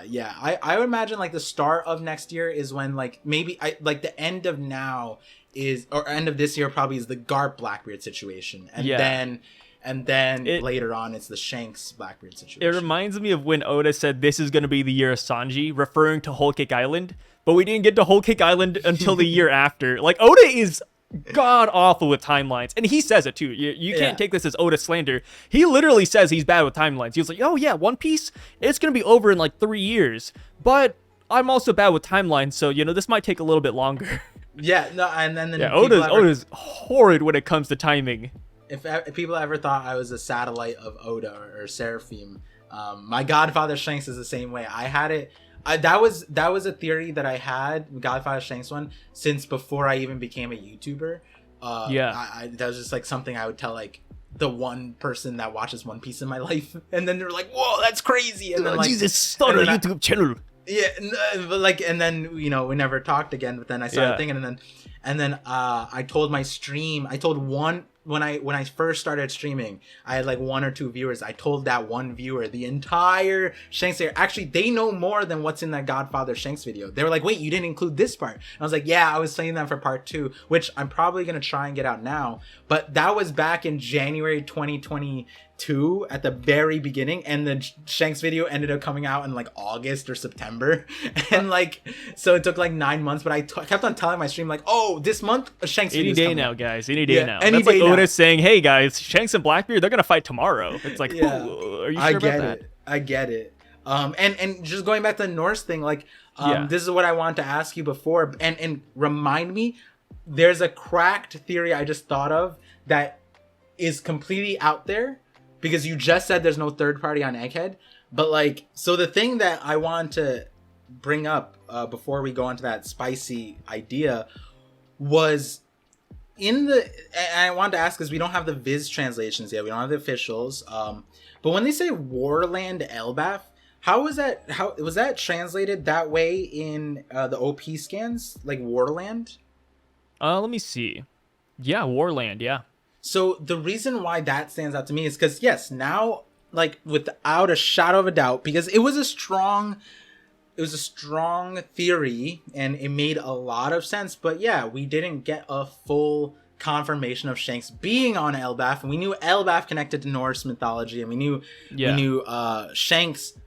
So from the little bit we did know, connected to Norse mythology, and now they're in one place. So it's like, yeah, we could go rampant with these theories now, right? And the thing is, do you watch Vinland Saga? A little bit, yeah. A little bit. So you watch the beginning at least, right? Yeah, I watched season 1. Okay. I read part of the manga, but I kind of forgot about it. Yeah. So I'm not gonna spoil anything for the thing. It's the name of it. It's not a spoiler for it. It's basically like the premise of the show. It's not that big of a deal. But I forget the real context. I didn't get time to brush up on it, but you know how like Greenland and Iceland, like the names are ironic because Greenland's not really green and Iceland is green. Oh, so you think it's like a peaceful land? So Vinland is named similarly, and Greenland and Iceland were named like that because when the Vikings or whatever landed on Greenland, they dreamed of Iceland. We have Noland, Figarland, now Warland, and I wonder if Oda is mixing that kind of thing where the land is also tied to like the lineage or the namesake. So Noland, don't forget the first one, Usoland. Usoland, right? Like the Tontatas could have been alluding to this, where it's like these lands could have been named after like the people that were there. So Warland, right? Surprise, surprise, Shanks is on Warland. Obviously, people tied him to Tyr. Tyr is the god of war. So it's like, now if you were to properly name it, would it be Tyrland, right? Is that what it be? But obviously we know Shanks is Figarland, apparently. I wonder how Figar relates to this. But then we get Noland, and that alone is like, is Noland from the Giant Space? Is Noland similar to Shanks in that regard? Like, if whatever lineage you think Shanks of, is that what we should think of Noland now? And I'm wondering if, like, because when I said this on my stream, people were saying like, no, it just means land of war, Elbaf. Like, it's describing Elbaf as a land of war, versus the way I was seeing it was like, we kind of like, we get an inkling that like Mother Caramel was like on Elbaf, but then she also like was like on an outskirt of Elbaf as well. And then when Saul was talking about Elbaf and the giants, he was talking to Robin, and he was like, the giants on Elbaf aren't all the giants. And it kind of sounded like there were giants elsewhere and like colonies or places of giants. And I'm curious, do you see this as like an archipelago kind of situation? Like there's Elbaf, like an Elbaf part of Elbaf? Like this is like a city, or this is like a separate part? Like how do you look at this? Is Warland referring to all of Elbaf or a section of it? I think it refers to all of Elbaf, but that's just my own headcanon. Don't really have any proof. But when I imagine Elbaf, I just think it's going to be one giant singular piece of land. Okay. That's connected to Yggdrasil, which is the giant tree, most likely in the background. Or it could be Adam Tree, either one. Yeah. I mean, it's probably the Adam Tree that is supposed to be representative of Yggdrasil, which is Yggdrasil is interesting on its own because it connected the 9 realms. Now, I don't think Oda is going to create 9 separate dimensional realms here. Here's Luffy from Dimension 2. But here's the crazy thing is, like, we kid. actually do know of, I think it's called Nephilim, and that's the cold one. And the reason why that's interesting is because that's where the cool Yeti brothers could be from. Like, when Oda gave us their Vivre cards, it doesn't say that they were just giants. He said that they were a mystery race of giants. Like, it said mystery giants or something like that. I think it was so far back, it wasn't on our tour. It was like a tweet from Sandman or something like that. Yeah. I think. So it said mystery giants, and a few theories came out about that, and I have a few about that, where it might be that there are separate sections of giants, and the cool Yeti brothers are one of those sections. We don't know how they connect to the rest of the giants. Apparently they're acclimated to cold temperature. They have fur all over their body. They were wearing straw hats, which is why people really like talking about the cool Yeti brothers. But yet aren't giants from Elbaf? But if they're from Elbaf, what part? Are they from the same part as Dory and Are they from the cold part? Like, what's going on? Yeah, like, where is that part of Elbaf? Is it Warland is like the earth part, and then on top of it is like Asgard part of it, like in the tree's canopy, and then below it might be where the cool Yeti brothers? Or is it a separate island with its... I actually now want there to be like multiple segments to Elbaf, but I don't know, like, if we do this, we're essentially setting up another Wano, because Wano was also divided into its different districts, and it's like, are we really preparing ourselves for another, like, 100+ chapter arc when Oda wants to end this in 3 years? Like, that's kind of where I'm strung up at, because now that we know that Oda wants to end One Piece relatively soon, it's like, getting 100 chapters of Elbaf isn't possible if Oda wants to keep that timeline. Like, Elbaf will have to maybe be 20 chapters, 30 chapters, and then like, that's a year. 20, 30, 40 chapters, that's a whole year of chapters. So it's like, it's crazy to think about. I feel like for me, I'm kind of limiting the scope of a lot of things, unfortunately, due to Oda's time crunch. I wish it was that well thought out, and I kind of hope it does. Now that you say it, I'm like, yo, I hope that happens. I hope there are like 9 different areas of Elbaf. There's a cold one, a warm one, like Asgard, all that stuff. But at the same time, it's like how long though? How long are we gonna spend here? I have no clue. If you do it like that, right, with the 9 realms, you also get a place where you can explain ancient giants or Onis. Like, those people could all be from Elbaf, just from different parts of it. And the thing about it, right, where this is the way I kind of see it, is there's a lot of times in stories where something as big as this exists, but in this main storyline, you don't touch it. And when you think about One Piece, there's a lot of parts of One Piece where how many islands do we not go to? How many islands are we skipped? Island. Right, there's so many islands that we just had to skip. They're maybe really interesting. I mean, think about Skypiea. On Skypiea, we found out that there's a whole separate road that leads to Sky Islands, and there's a whole other set of Sky Islands, apparently, but are we gonna ever visit them? I don't know. And then we have the Enel genocide of Burka. Yeah, and then we never even hear about that again. It's like, oh yeah, that happened, by the way. Unless Elbaf takes us to, like, you know, a lot of people think that because the Adam Tree is so big that it could lead us to Sky Islands in that regard. Maybe the giants live. Like Jack and the Beanstalk. Like, the giants just climb up like a giant ladder, and then it's Sky Island. That'd be kind of nuts. So there are ways where you could set it up where it connects back to the story, but at the same time, something like this could exist, but Wano was different in that regard, because I feel like Wano, ties directly back to the Void Century. From all regards, though, we have not heard about Elbaf and giants with the Void Century and how it connects to anything other than that the world government wants to make giants because they feel that if you have an army of giants, you can win any war, which could allude to like the legendary Iron Giant. Maybe the Ancient Kingdom had an army of iron giants and that's why they were just so absurdly strong. But like at the same time, we're on Elbaf.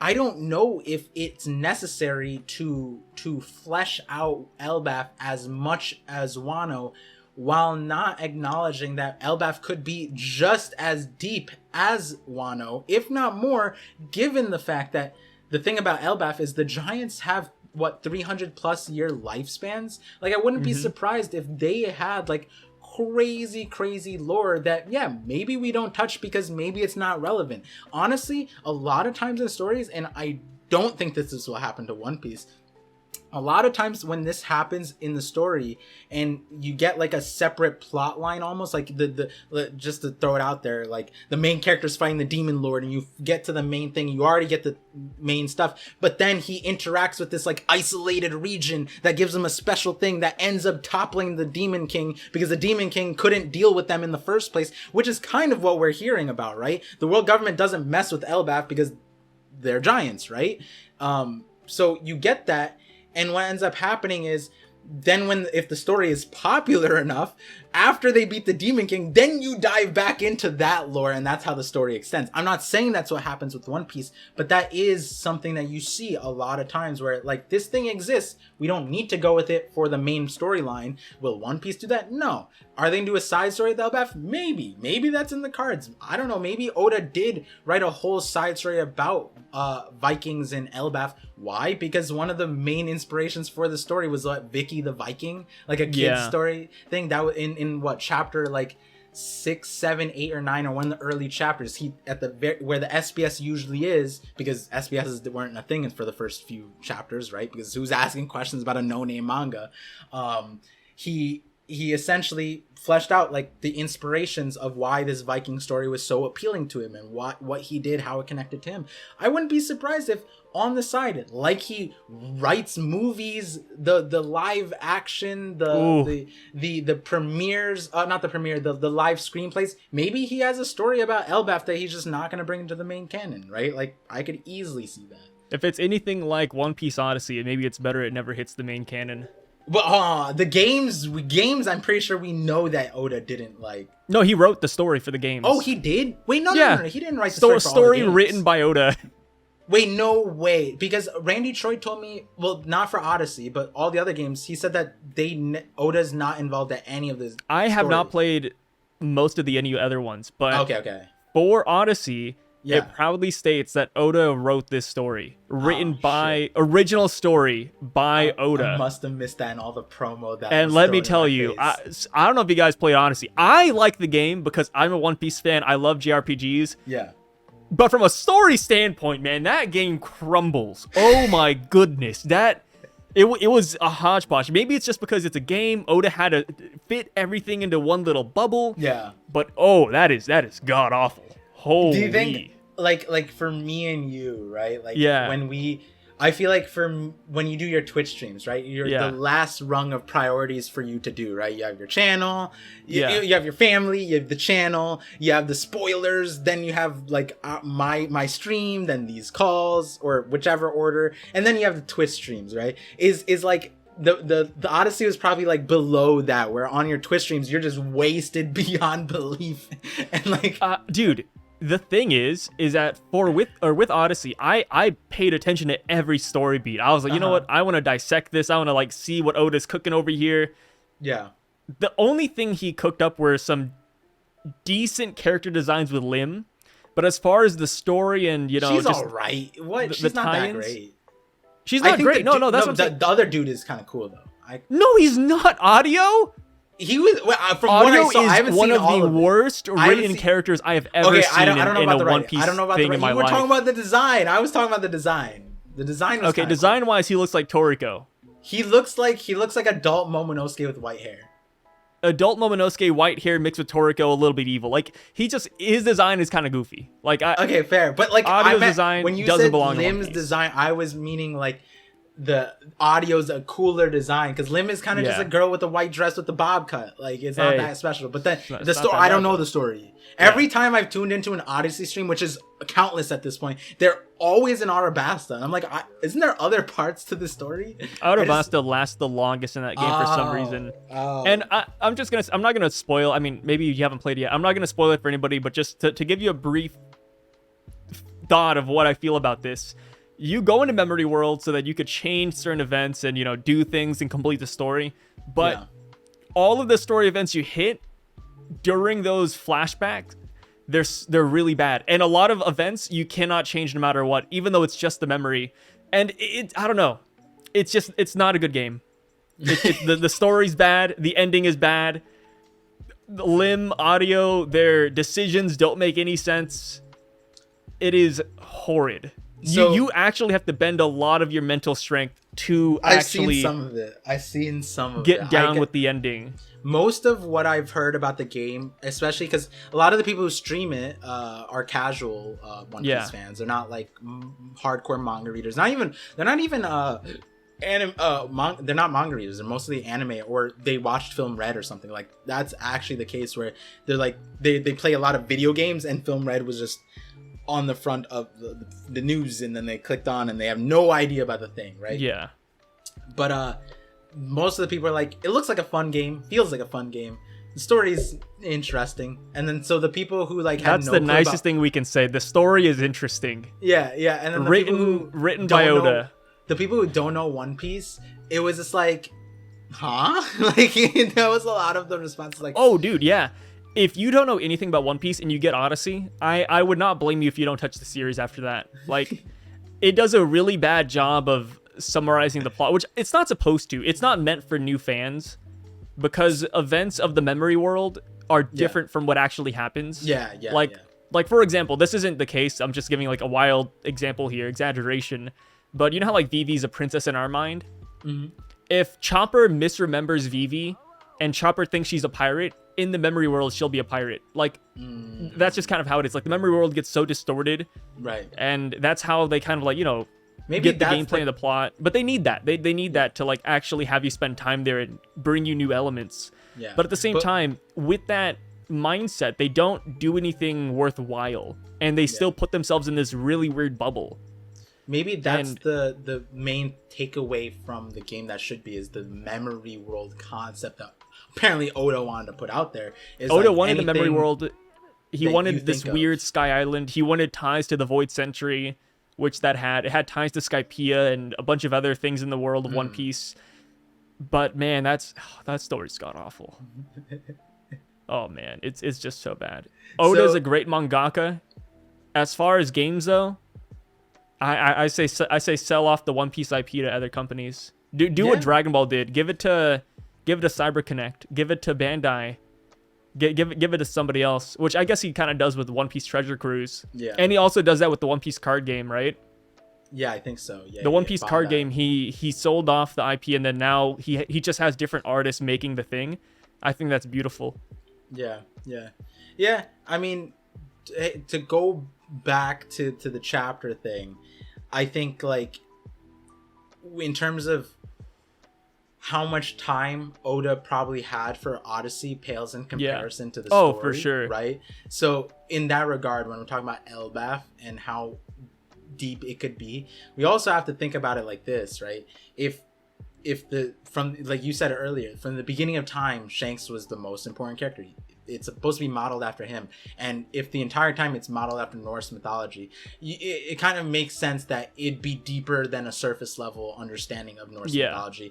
And on top of that, if Elbaf is tied to Shanks in this way, in that light, then I think that it's not crazy to think that even though we don't have time, the depth of Elbaf will exist. But I think I might have convinced myself on this call that it's probably going to be a situation where it's going to be deep, but we don't interact with that depth. And or maybe it'll be like a side story that he releases later, or he passes it on to his assistant even. Yeah, and maybe this is even the first glimpse of that, where we see Shanks was just about to leave Elbaf, and Kid is the reason why we're stalling out here. But again, Kid isn't even on the island, which we won't even talk about Kid slander here because we're hitting the 2-hour mark. So it's like if you want to hear Kid slander, proper Kid slander, go check out the live stream where unfortunately we didn't have Sai, but you know, hey, if it was still fun conversations, and we talked a lot about Sai, that's for sure.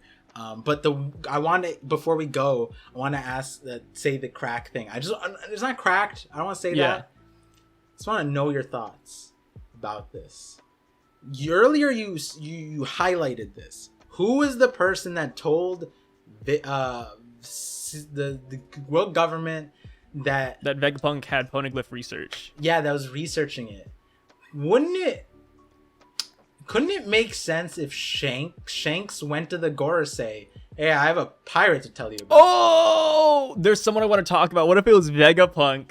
Yeah. And then after that, they order his death with CP0. And it could easily be because Shanks could have uncovered the knowledge that Vegapunk was tied to Dragon or has the library of Ohara. He's on Ohara. Oh, but if he's on Ohara this entire time, he must be protective of the thing. But like, then I think... No, that's weird to think about now, huh? Yeah, because we don't know who that pirate was. Technically, Vegapunk was a pirate. Technically, at a certain time, he was a pirate. So... that would be crazy if Shanks is the one who actually caused that. Like, hey, it's not Blackbeard that I want to talk about. It's not Luffy. It's Vegapunk. He's getting too close to revealing the history. I need you to stop that. Yeah. And that would connect back how you to said this he's a gatekeeper. He's gatekeeping it from Vegapunk. Yeah. Like he That'd be knows nuts. this entire time. I like that. Like, because Saul and Ohara, the Library of Ohara, is there on Elbaf. Yeah. So like he's just like, why didn't he just kill Kid when he was a rookie, right? It's because it wasn't necessary at the time. But now with the Seraphims and now like, you know, with all the things Sun going God on, Nika coming back into existence, like things gotta move. Yeah, like, so now Shanks is like, you know what? The Seraphims are actually an issue. Like, if they age up a little bit more, like, and if Vegapunk wants to go after the One Piece, I have to gatekeep his ass. So then he told the Gorosei about Vegapunk, and then that would introduce the confusion about why capture the CP0 there. You know? Yeah. That... I like that. Huh. Not bad. I'm glad, yeah. I'm glad that one. I might make a small thing about that. Interesting. All right, so real quick though, just to clarify, I don't think Oda's a bad mangaka. If he made a side story of Elbaf, I realize that I didn't hit the original point, but if he made a side story of Elbaf, dope. I think it'll be great. I'm just saying that his skills don't necessarily translate to a game or a live action or what have you. The other part of it too, in my opinion, is we always forget the corporate angle. The corporate angle is the death of everything. They want to push it, bro. Like, I mean, you got to remember, the One Piece live action, they bought that, and then Oda was like, okay, now I'll be a part of this. So, like, it wasn't like Oda was like pushing it for Netflix. Netflix picked it up, and then Oda was like, oh, I guess we're running with this. This is great.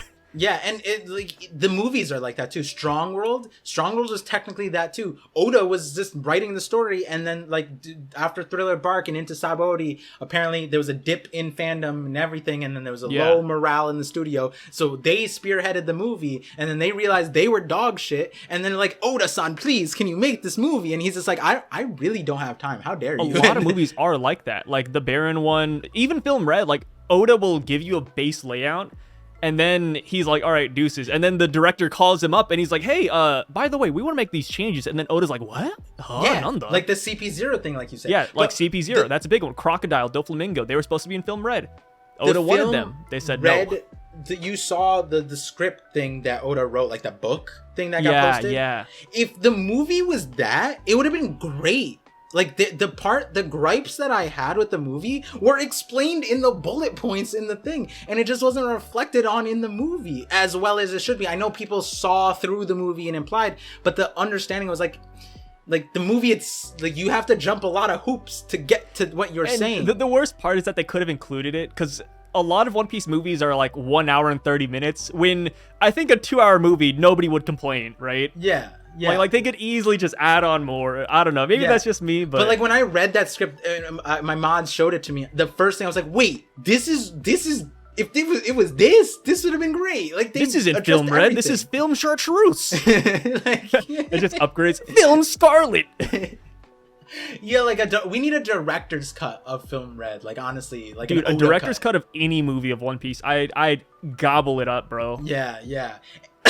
And so, I wouldn't be surprised if Odyssey was like that. They were like, Oda, we need a game that's just a blockbuster hit. And Oda's just like, okay, I'll write something brand new. That's probably what he wanted to do. And they're like, no, we needed to get new people into the series. So you need to address Arabasta, Sky Islands, and all this stuff.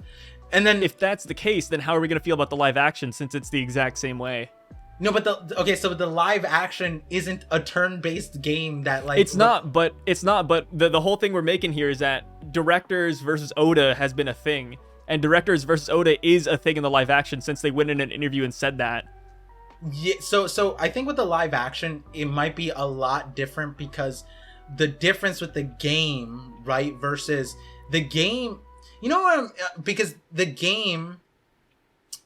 Because the director said that some money. scenes, the director was like, hey, some scenes won't translate well into live action, so they want to find different ways to do it. And then some scenes are like, hey, we want to change this. And then Oda's like, oh, but that would, miss the purpose of the scene. So that's kind of how the live action is too. It's kind of like Film Red and all these other movies we just talked about in the game even. Right. So that's why I'm like skeptical about the live action. It's like, it could be good, but let me tell you, like, it's on paper, it's following the same narrative as the other One Piece. I wouldn't say failed media. That's like a bad way to put it. But like other One Piece stories that didn't necessarily hit because Oda wasn't 100% in there. So I think which he is a busy guy, right? Separation is what if he could be Vegapunk, he would be. What you were saying earlier about how a game medium is very different than what's happening here, whereas the Netflix thing is here's the thing with like how there's a few things I can't say yet until the movie's actually released. But essentially, like, when these studios and these people interact, there's certain things that they're not allowed to do because the other one wants people to go see that thing, right? So like you mentioned on our podcast or the last thing where it's like, you can't be an anime fan, anime only in Japan. Why? Because manga spoilers are everywhere. You go get breakfast anywhere.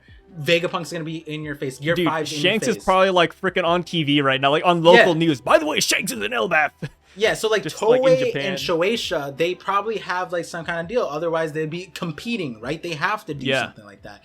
Whereas Netflix and Toei, they might be competing, but Netflix and Shueisha might not be because it's a completely different medium.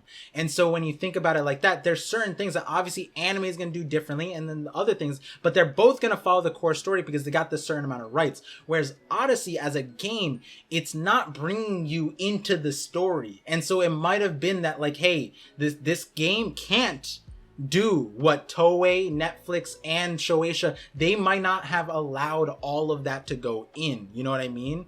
And so it sounds confusing when I'm explaining it, but it gets that complicated when you get to these like contracts. And I'm like, when I heard something, I was like, what? Like, what are you talking about? That makes no sense to not like allow. And so for Odyssey, I don't know all the stuff because like you said, Oda wrote it, but there's the whole, especially with games, especially with the pipelines there might have been a whole separate corporate thing where Toei, Shueisha, and Netflix were all trying to fight Odyssey's whoever made that game essentially, and was like, you can't do this and that. And they're like, what can we do with Skypiea and Arabasta? And Oda's just like, all right, so I'll just make up a memory world where everything's like not actually it. And like you said, like the storyline isn't exactly it. If you like watch or you played Odyssey first, it's not like the same story. It's like adjacent, but it's honestly kind of creepily like different. Like it's a little weird. And then at the same, like, and then I also saw like a bunch of like extra characters that were made, which I kind of liked. I liked the bounties for like the criminals. Well, some of them are crazy. So good. Yeah. Some of those are kind of crazy. Good. Like some guy had like a 30 million bounty or 80 million bounty for destroying a barber shop. I was like, damn. Yeah. Was that a celestial dragon? There was one person who, I think somebody had 100 million berry bounty, and they were Big Mom's stepson, and they were destroying candy shops. Oh no! Wait, what does Big Mom's stepson even? Oh, like one of the husbands. Yeah, married, like and then. So then, what notoriety would that stepson have? They have no blood. Hey. They're still a Charlotte. Thank you very much. No, they're. All right, fine. They are. I apologize. They're still a Charlotte. So Kid squaring off against Shanks. This is like the main one. We kind of danced around it a little bit, but Kid's gonna fight him, right? One way or another. Kid's not running away. He doesn't want to. He doesn't care about dying. He doesn't care about losing another arm. That'll only happen if he loses. What do you think Kid's chances are of winning this fight? Do you think he'll put up a good fight? Whoa, already? Bro, what is that reaction? Bro. Here's another W, all right? I have a video. I'm pretty sure the title of it is "This is why Kid sucks at hockey." I'm pretty sure that's the title of the video. Oh my god. Whoa. What's with the slander? No, it's not slander. People said Kid sucks at hockey, and I gave an explanation as to why he might not have been as knowledgeable about it, right? And explained the reasons. It wasn't slandering him. It was just saying that, hey, maybe there are different paths in the world, right? When Crocus told us at the very beginning of this Grand Line, he said there's 7 different paths you could take. Luffy's path took him on the path that faced all of the Logias. There are no other Logias in the story. Unless we make up Logias, there's no real reason for Kid to need armor hockey. The only time he really needed armor hockey was against Logias, right? And against like Luffy and things like that. So if Luffy is facing all the admirals and all the Logias in the story, then what's left on the other paths? There were no Logias, so it's like Kid would smack every single person, right? And then there's like some like, a Katakuri type of paramecia, Luffy type of paramecia where it's necessary. Hey, maybe he didn't interact with them. The other ones would be like Alvida, I guess, right? But it's like the guy was just fighting Alvida all day. Yeah, I like that one. But and so the overall point, besides that, there's a few things that Kid has demonstrated to us and Law has demonstrated to us that Luffy has not demonstrated to us. And the point of that video is like, why should we assume that they went on the same paths? Like, why would they learn the same things on different paths? That's not how paths work. You take a different path, you learn different things. Yeah. And so in that video, to come back to this part, I was saying one of the things I wanted to address was like, it was either this video or a different video. I'm pretty sure it was this one where I was saying like, we don't know how strong Kid is.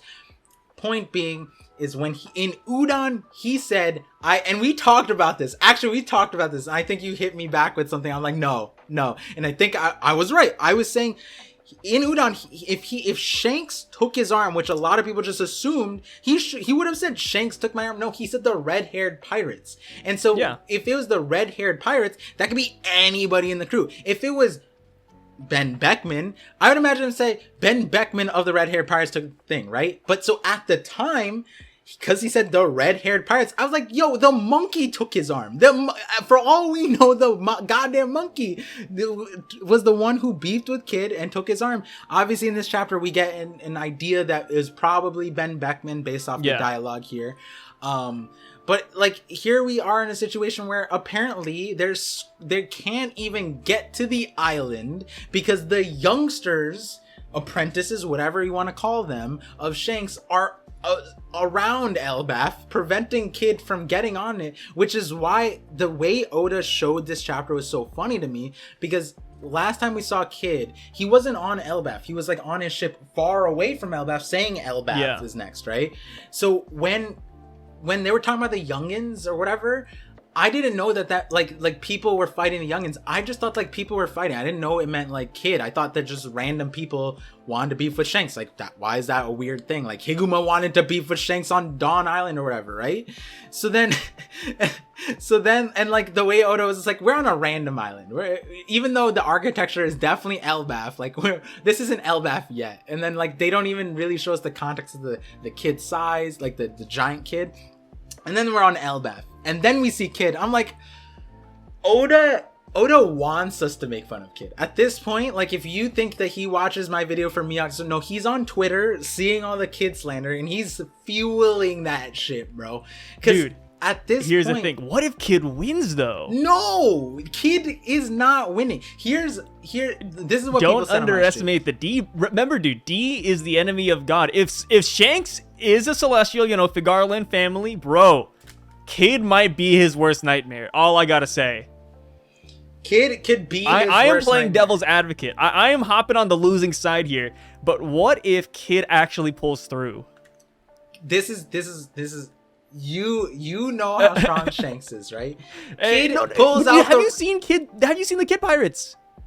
Gig died. You're the one who slandered them before. Bubblegum. I will go back to one of these one of you guys in the comments section go. I have never slandered Kid.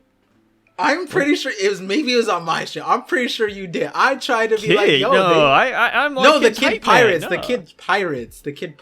No, yeah, no, I genuinely I do slander a lot of these crews. Kid like, Pirates, Heart Pirates. This was the understanding on my stream, right? I wasn't even show out though. They show I wasn't even the disrespectful one. People were saying like, Kid pulls out railgun. No, I was just trying. I said Howling Gaban would counter the railgun, and then like Shanks just like the monkey just slaps the railgun to the side. Like there's no ends to like what we might see with Kid's end stage thing. Like what is he gonna do to Kid or to Shanks? And then on top of that, the circumstances we're in. Yes, it's built up that it's built up in a way where like against all the odds the underdog comes out on top. But amazing against Shanks though. Against Shanks, and Kid isn't the main character. Like if it were Luffy, like you just assume Shanks he already lost, like it's because it's Luffy, but not Kid, and not against Shanks. Against after Film Red, we don't have Shanks losing to anyone after Film Red, and then not with his. That's why Oda was waiting for Film Red before Kid beat him. They were like, man, I can't let the Shanks stocks drop. Kid Kid will beat him after that. Like after it's actually Film Red just left theaters last week. Maybe Oda was waiting for this. He said, I can only have Shanks take the L afterwards. Kid wasn't even in the movie. Just want to throw it out there. Dude, Kid was not even in the movie. Because they didn't want that beef there, dude. They're like, yo, Kid would have beat Shanks too early. Nah, bro, Kid. I'm the kidding. thing Dude, is, we still have to ask ourselves, right, on Wano. Yeah. When Shanks rolled up, when Aramaki rolled up, all the observation hockey people, Law gets a pass. He was on a study day with Robin, right? Where was Kid, right? Zoro, Luffy, Jinbei, Sanji, they were all there. The Scabbards apparently could tell. Kid's observation hockey was being blocked out by Killer's laugh. Oh, yeah. That's the headcanon. He didn't sense Shanks and start trembling in the corner. His arm is like, oh, no, not Ben. Kid was like holding on. I was like, oh, my God. Is that Atagami? Oh, wait, no, wait. What if Kid never noticed Shanks because he never met him? Kid is just sitting there, is like, what is this? What is this hockey? Who's doing that? Oh no, he's just like, whose strong conquers hockey is that? I wouldn't know because I've never met Monkey the Monster. Ben Beckman. Yeah, like he don't even know Shanks. Yeah, he's like so terrified because Ben Beckman's is like here and Shanks is like up here or something like that, and so he's just like, oh my God, there's someone stronger than Ben Beckman. He probably sees Ben Beckman, and then every time he sees him, he's like, Roger? Oh, I'm sorry, Ben? I was like, there's something that happened during the chapter. Pirate King? Oh, I'm sorry, Ben Beckman? By far the funniest thing to me was like, so when I read it, I didn't catch the implicit detail that Ben Beckman was probably the one to take Kid's arm. Even at this point, like, hey, maybe there's something else that why they're mad at him. The way TCB read to me, it didn't seem like the way it was worded in TCB, it was like, to me, it's like, yeah, they're mad at you, they're mad at us. But then when you hear the part where it's like, they didn't even see red-haired, they didn't even see Shanks. So of course, they're mad at all of you guys because you guys took the arm. We don't know exactly who did it, right? But obviously, I think OP Scans was more explicit with it. We'll see Viz translations. Not really. Not really. Yeah, so that's what I was told. OP and 1, like they're pretty much the same. Okay, because on my but stream, it's like an implied like, oh, Ben Beckman might have taken it because it makes it seem like they are angry at Ben Beckman specifically more so than the others. It could have. Here's another thing though. Here's how messed up this is, right? Yeah. They're scrapping with the youngins now, right? And maybe they're stronger than them, no doubt in my mind, right? But these are the youngins. These aren't like we don't know where Rockstar is in this. Rockstar right now is the messenger boy. Like we don't even know. Rockstar is approaching Kid right now. Yeah, and Rockstar, by the way, was not afraid of Whitebeard. He was willing to go back to talk to Whitebeard. He's like, let me fight Whitebeard. Yeah, like so. That aside, pre-time skip. Where does Kid level up to Ben Beckman? Do we really think Ben Beckman was the person who took the arm? Or it could be Ben Beckman ordered his crew to take his arm. Like, hey, we can't go back with no... Like, he disrespected us. Like, we have to do something. I can't show face to Shanks and this guy just burned down, like, something of ours, right? So then Ben Beckman's like, just take his arm, right? It could be that. That's the reason why they're mad at Ben Beckman. Yeah, it could be that, too. But, I don't blame Kid for losing the arm to potentially no-name red hair pirates or even Ben Beckman or anybody. And that's because if you put Luffy in the same situation, let's say Luffy was in Kid's situation, pre-time skip, he would lose. Yeah, he would lose. Luffy versus Ben Beckman, pre-time skip, no hockey, no gear fourth, even. Yeah. Like, he's not going to survive this fight. So I think people saying that Kid, is slated to lose because of that one thing, it's not exactly true. Kid had a massive glow up in Wano. I don't think he's slated to lose because of that thing. I think he's slated to lose because in general. Because of the matchup. Dude, the mismatch of power is crazy. So I was, like, listing off some of the Kid Pirate names there, and... The thing is that with the Heart Pirates versus Blackbeard, at least with Blackbeard, there was only like 4 of them, right? They had like Van Augur, Burgess. Yeah. They weren't exactly at a full fleet. They didn't have giants behind them. Shanks has all of those guys and more. Yeah. And you're telling me like the Kid Pirates are going to face up against them? At least with the Heart Pirates outnumbered the Blackbeard Pirates at that point in time. Here, no, this is the opposite. Yeah, Kid is 1000% the underdog, but I just don't see it, because at least for this situation with how mismatched it is, we're saying that maybe Kid squares off against Shanks, maybe Killer fights freaking Ben Beckman or Lucky Roo, Heat Wire, they show off against Yasop. Like it's hard to imagine, this random character named Gig is gonna fight howling Gab.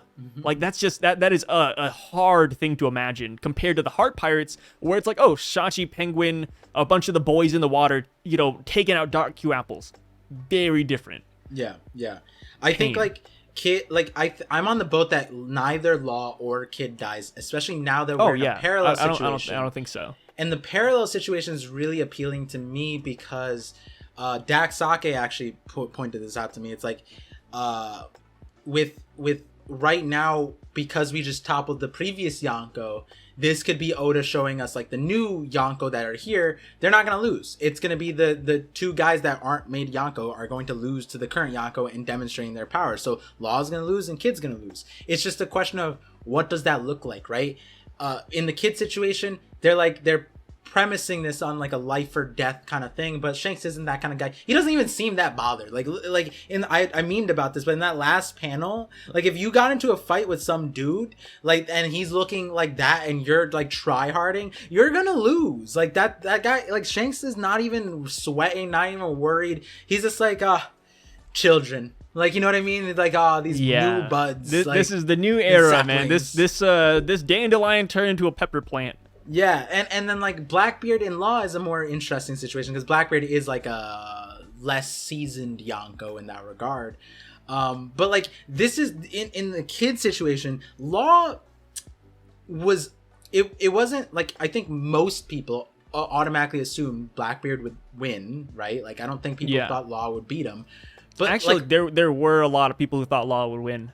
Yeah, like the thing was, before we knew the Heart Pirates had some sauce to them, it was like, this is like a 4v1, right? But now there is some sauce. Hey, maybe Sulong Beppo is crazy, right? Like, we don't know. We don't actually know. But, like, I think after the Heart Pirates did get some sauce, then there was some people. Whereas in this situation with Kid, this is how disrespectful I got on stream. I was saying, because when people had me like, oh wait, we know Ben Beckman took his arm, so I was like looking for an arm. Like I thought Ben Beckman had a souvenir, like a trophy. Imagine it was like a necklace just hanging down. Yeah, and then I thought because of that idea, I was like, yo, they're gonna beat Kid's ass with his arm. Like they're just gonna take the arm and slap him silly with his own arm, and like put Armament Hockey on his arm and like, this is how you use Armament Hockey, kid. Just start beating him.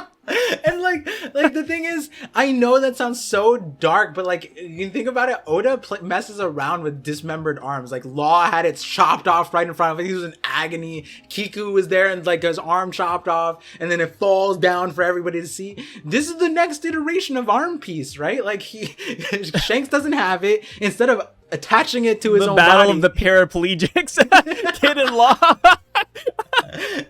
And then they just oh like, my god, you want your arm back, Kid? Bop, bop, bop. No, that's insane.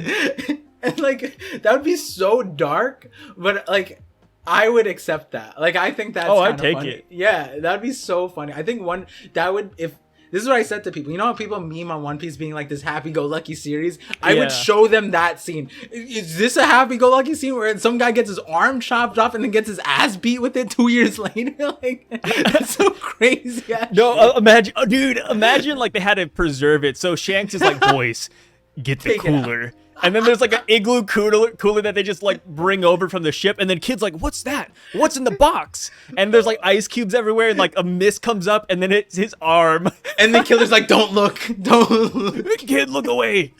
And then Kid consents with this observation hockey. He's like, is that like, me?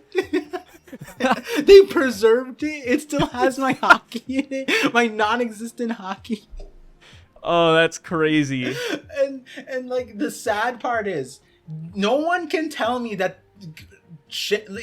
that's a question of how evil Shanks is. It's not a question of is that a possibility. Yeah, I could easily see Shanks beating Kid's ass with his own arm. Like that's how strong he is. Oh, imagine Kid goes to reach for the arm and grabs it, and then there's like the Conqueror's coating on it that Shanks puts on it, and he's like, this is how you use Conqueror's coating. And then he can't never touch the arm either. It's just always out of reach. This isn't a bubble. Like, he's like, oh, is this how Luffy? This is how Kid learns how to do what Luffy did on Onigashima. Yeah, he just gets really upset. This triggers the hockey bloom. Oh, or Kid goes to reach for the arm, and then Shanks lights Griffin on fire, and then he just stabs the arm and like sets it ablaze right before his eyes. You want this?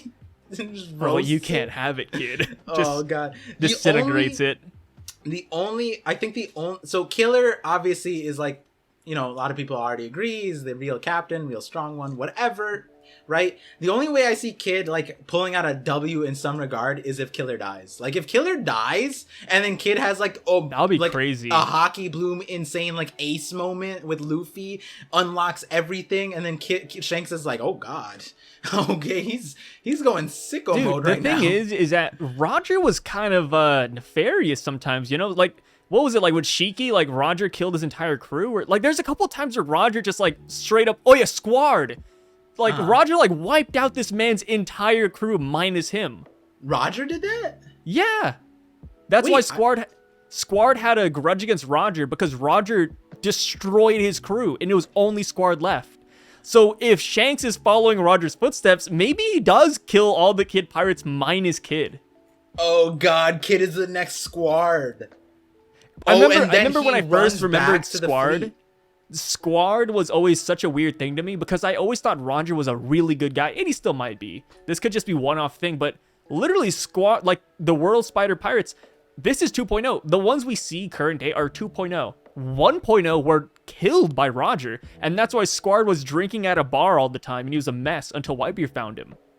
Oh. Like that is kind of nuts to me when I think about it. Like Roger, you know, good guy, but every now and then the guy gets a little bit genocidal. That's right. What if Shanks is the same way? Yo, that'd be crazy, right? Because then if Kid is the next Squard, right, and then he runs back to Luffy. he runs to Luffy. He's like, can I join your fleet, right? And then like, I don't know how it twists, but then he finds out that like Luffy is Shanks, like Shanks is Luffy's son, or like, you know, obviously. Yeah, I know what you're trying to say. He stabs Luffy in the back, and then it's a squad situation again. Like, oh my gosh, that's so crazy to me. But yeah, I mean, there is that possibility, man. Like, I mean, what you're mentioning is like Shanks got that dog in him, right? Like he has the dog in him, bro. Yeah, like, it's in the blood. Yeah, and that's why I'm wondering where Barto is. Does Barto have both of his arms? Can he use his devil fruit powers without both of his arms? That's what I'm saying. Like I have a short that's coming out today about that. Like, yo, I think Barto's just gonna lose an arm. It's not like a theory. It's just like reminding people that Barto is a thing. Like, imagine the Barto never met Shanks either, and it's just Ben Beckman who thinks like, hey, maybe Shanks will like me if I just collect a bunch of arms for him, and then Shanks is like trying on the arm, not this one, and Beckman's like, damn it, not another arm. Like, he's just out there collecting arms. Funny enough, speaking of arms and body parts, back when I was in college, one way I used to decorate my room was I would get mannequin arms and I'd screw them into the wall. So I had a wall of arms and legs and heads. In college? Like in a dorm? I didn't live in a dorm. It was a little apartment I had. Oh, gotcha. So that was my decoration for my room. So maybe, who knows? Cool. Maybe Ben Beckman's the same, bro. Maybe we're like birds with a feather. I might have to switch up that top 3 list or something. Switching it up because Ben Beckman we got similar hobbies, dismembered arms, and you're like, oh, I used to put mannequin. I was like, that's kind of cool. I understand some people might have walked into your place and like, that's weird. That's a red flag. I'm out. But like, if I was a girl dating me back in the day and I walked into like my room and saw dismembered like arms on the wall, I'd be like, you know what? Maybe I should not Netflix and chill. Maybe I should Netflix and maybe GTFO. I'm gonna end up. Oh god, yeah. This is the. Hey, if that's what it takes to get Ben Beckman up there, everyone should know how size scales things, and that should let you know more that Vegapunk is definitely better than Caesar. No. Caesar's always better. But speaking of Caesar, Dorian Broggy. How strong do you think these guys are? You like that segue? That was a good segue. That was a good segue. I was gonna call you out on your segue to your dorm. I was wondering, like, how is he gonna? And then you said this. I was like, all right, fair. That's okay, fine. But then you went. Speaking of Caesar, Dorian Broggy. Who do you think won their fight? I don't know who won, but all I know is I am ready to see. I think I might have asked you this question a few weeks ago, actually. Like, Dorian Broggy, whatever, they're probably hella strong, right? Dude, okay. Hear me out. I got so much, like, a kick for this because I said, while I think that they're going to get scaled up and they're going to be strong, right? Like, hockey, Rio, like, what have you. These giants are going to be upscaled for their home turf. I believe it. Oimo Kashi, cracked. Broggy Dory, cracked. Kaku Sovereignty, like Big Mom. These guys are going to be super strong.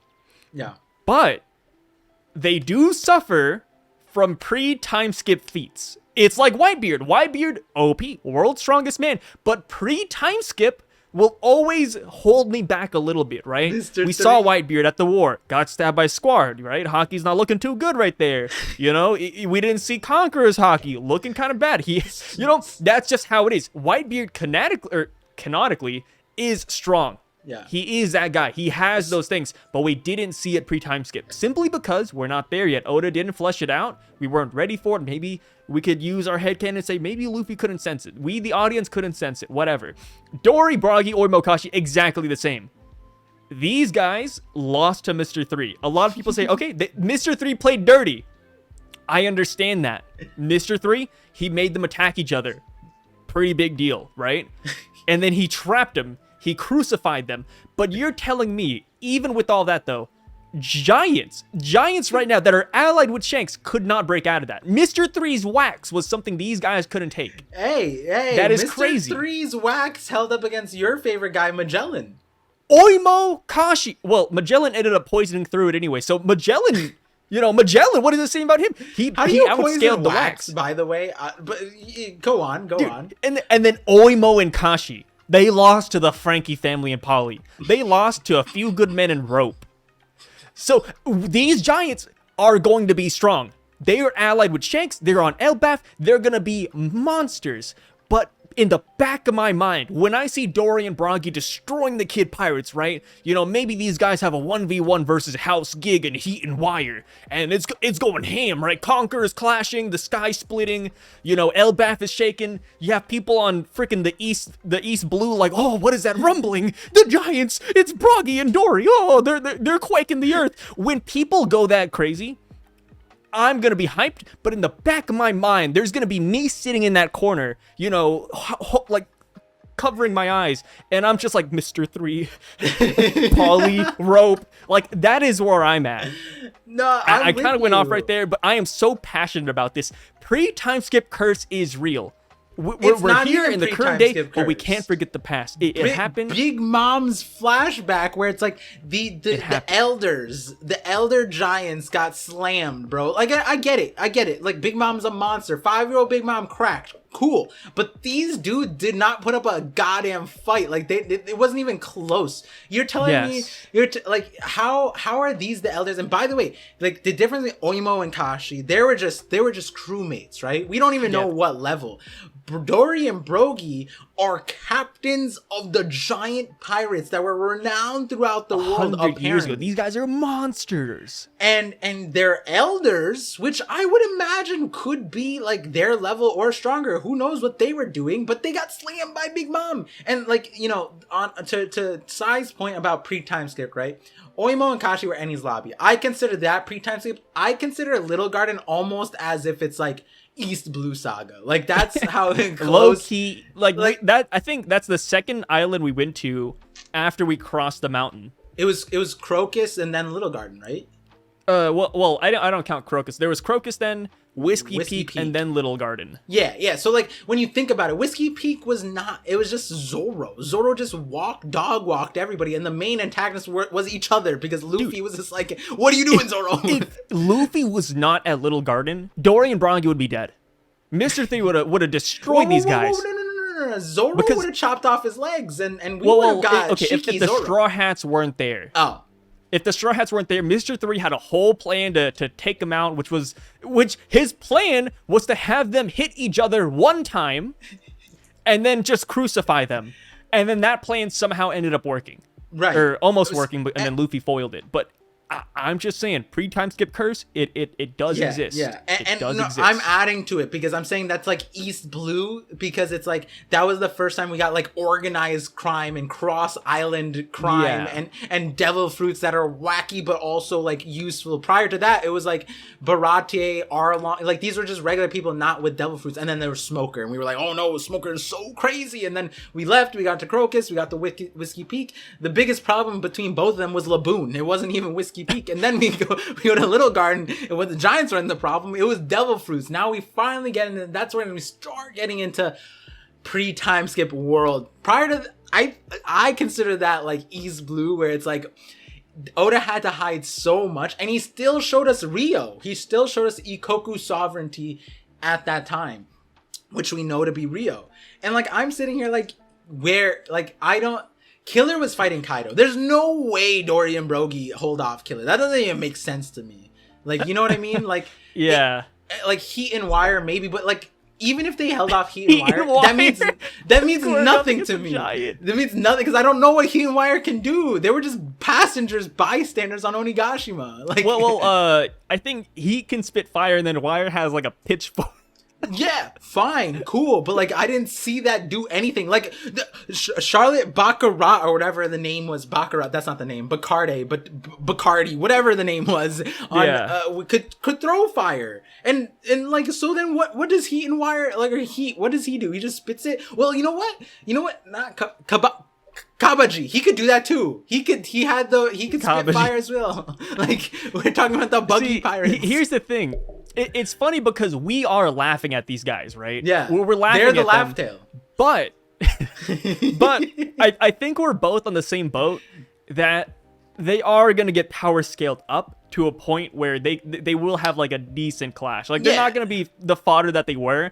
But thinking about where they were versus where they're going to be next chapter potentially, like, come on, it's a little bit laughable. Like, it's a little bit goofy. It's gonna be the same thing with Law, where it's like, at least with Law's crew, we went from -40 or -4,000, and we brought them to a healthy, like, level 100 Doriki, right? Like, a normal sense of power, and we were like, good, but you're not living, right? And it's the same thing with the kid pirates. It's like, they could be normal people. Great. I'm so proud of them for actually being like somewhat of a threat. Just like how all of Law's crew can apparently swim like fishmen and have bubble beams and squirtle blasts and stuff like that. Like, sure, give them fire blasts, make them Charmander, but that's all they're gonna be. They're gonna be Charmander, they're not gonna be Charizard. The craziest thing is that for Law, the heart pirates, people were like, oh, like, Law, you know, this is a semi-Yonko crew. Of course they're going to be strong. You guys are ridiculous for thinking they're not.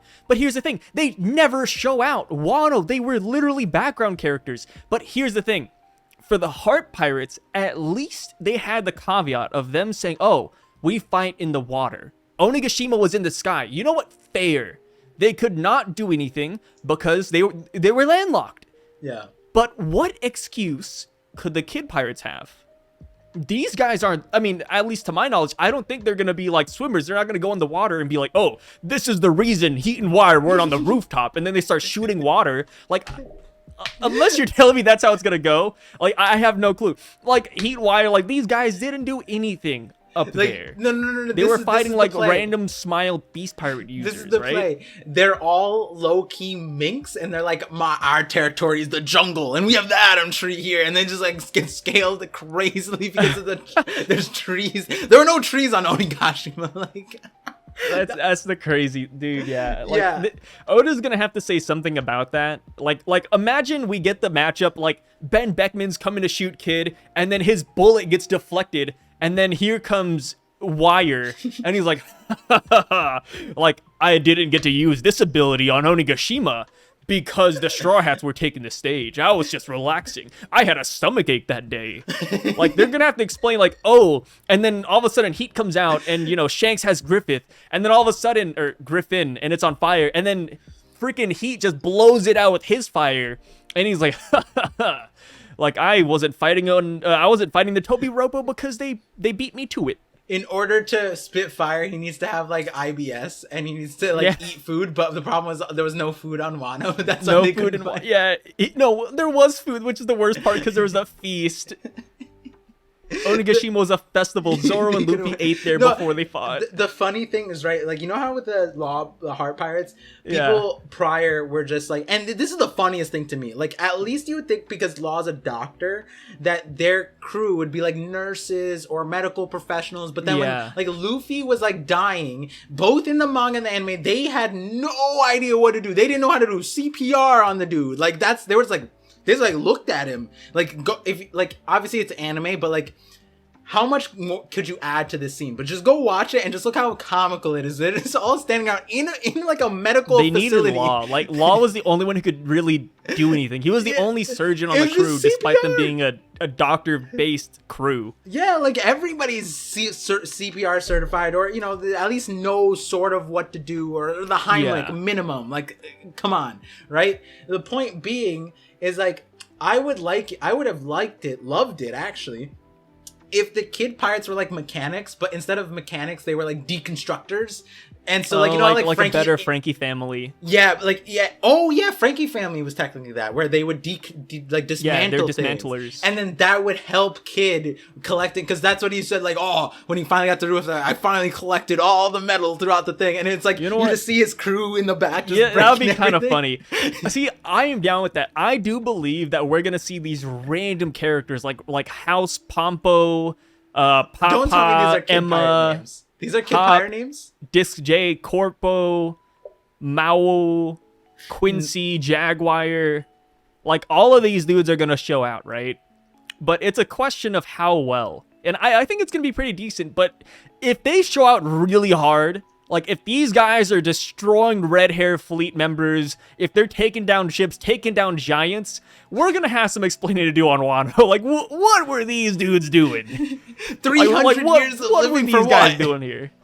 I know. Oh my, yeah. But Like, your lifespan if for what? Elbaf is actually all Warland Elbaf, what Yeah. war? What are you doing? You're telling me the kid pirates already surmounted you in their measly human lives? Like, what are we talking about? Like, there's like Big Mom situation was enough to like hurt my soul in regards to the Giants and Elbaf, because like from then on you couldn't have this like Usopp level of romanticization of Elbaf. Like, we love Dory and Bracken, like, oh my god, Giants, they're so honorable, they're so cool, they're so big, they live so forever. And then you get Big Mom's thing and she just beats their asses with one hand like they're just a random bear, right? Like, she would like Big Mom at the time was killing bears with one punch.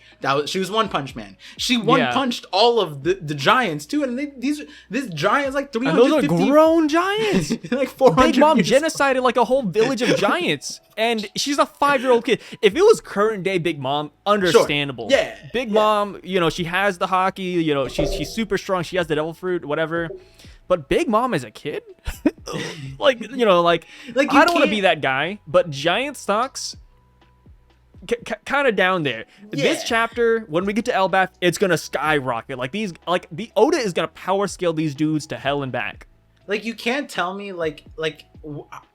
Big Mom as a kid. I almost want to run a whole stream of power scaling baby Big Mom to like. Do you think need Gear 4 Luffy for that? Do you think like maybe what level of Luffy? What level of can Doflamingo beat it? Like, I don't know. Like, you know what I mean? Like, could Big Mom just show out and just smack current day Doflamingo around? Like, I don't know what to say, because if that's the case, then yeah, sure, the Giants lost and it makes sense, but like, is that what we should expect? I don't know.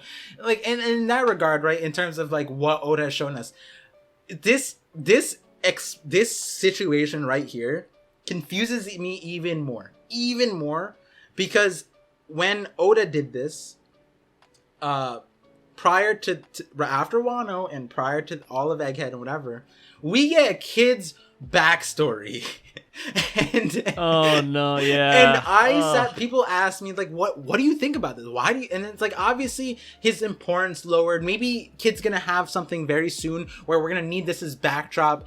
But like, now it makes even less sense, because what you were saying, right? Yeah, maybe bubblegum, pump, wire, heat, gig, rock, wreck, not even rock, mosh, whatever, these dudes show up, but the backstory was that their island, wherever they lived, was taken over by a bunch of gangs, and these ragtag group of kids, like 8-year-olds, took over the island against these monsters as 8-year-olds, right? And they were like, they executed their best friend girl, right? Like their girl best friend. Yeah. And then they took over, and then they were like, you know what? I'm gonna be a pirate, the most violent pirate crew that ever existed, right? That's their backstory. Cool. And then we throw them against Shanks. What was the point? Like, why give us the backstory? I think it's because Oda's like, hey, kid's not gonna last too much longer. I gotta give like some backstory before this dude hits the bucket. Right? Like, I just thought about that. It's like, because a lot of people were saying from that SP, it's like, oh, kid's not gonna be in the story for much longer. And now I'm like, but like, oh my god, I just realized something. What?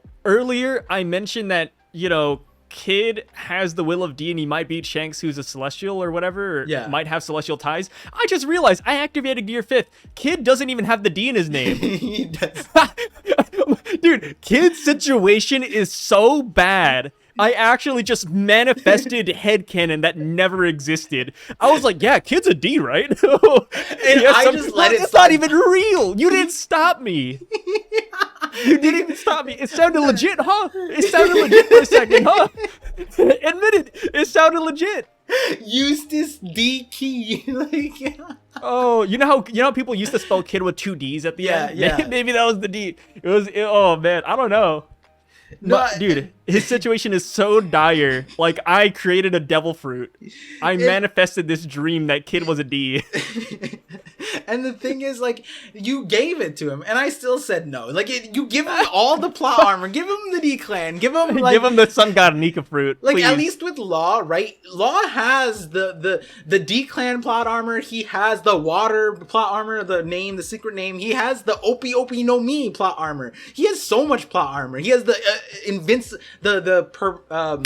perpetual youth surgery plot armor, and so Law's not, but Kid has none of those things. Yeah, Kid has Conqueror's hockey. You know, He has Conqueror's Haki that we have never seen. I mean, and the thing is, this situation is such a weird place and time to flesh out any plot armor for Kid. It could so like, you know, I didn't even talk about this in this call, but like, here's one situation. Kid fights Shanks, dies 99.99%. He lives in the 0.001%. Like, he lives and runs away from Shanks. If Shanks wants to kill him, I don't see a world where like Kid lives that, right? And the thing is, it's not even about Shanks wanting to kill him. I think Kid is so stubborn that he would rather run himself into death than like save his life, unless like Killer's dying or something like that, right? Yeah. So like, and then I asked you, is there a way he's like, you know what, Elbaf is not the place. Let's U-turn, guys. Like, that doesn't make sense either. He's too stubborn. He's just gonna go straight on, right? Kid is way too stubborn. He would not run away. So here's the thing I said on stream, where it's like, well, if we're gonna get a situation where like, you know, it does, like, so I said this and then people said some cool things, but it's like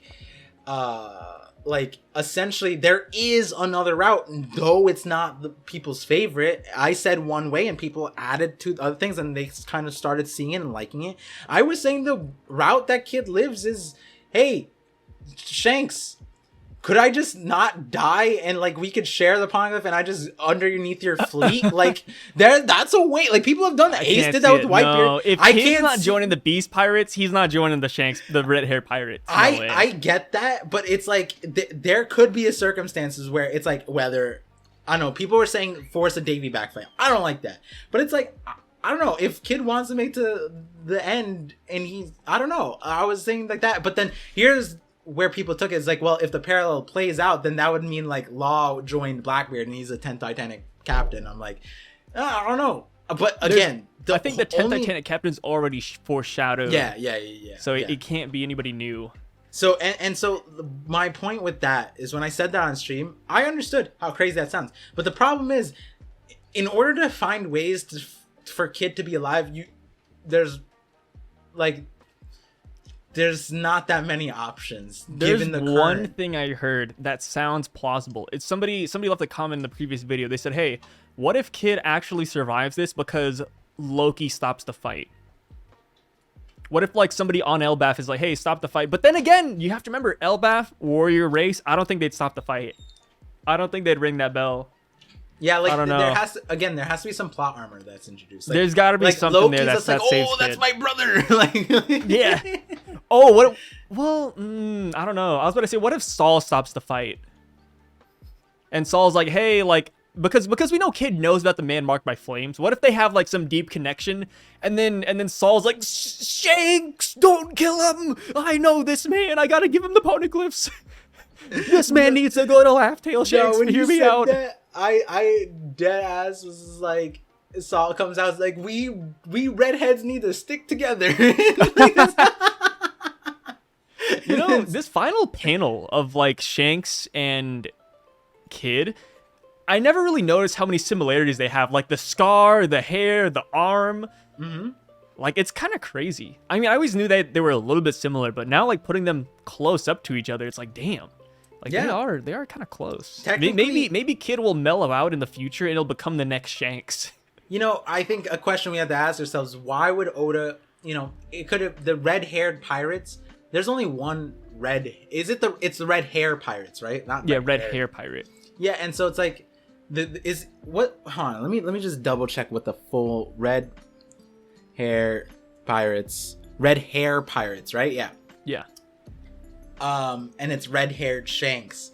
Hey, I mean, Kid has red hair. It would not make sense for him to be underneath the red hair pirates. Ooh.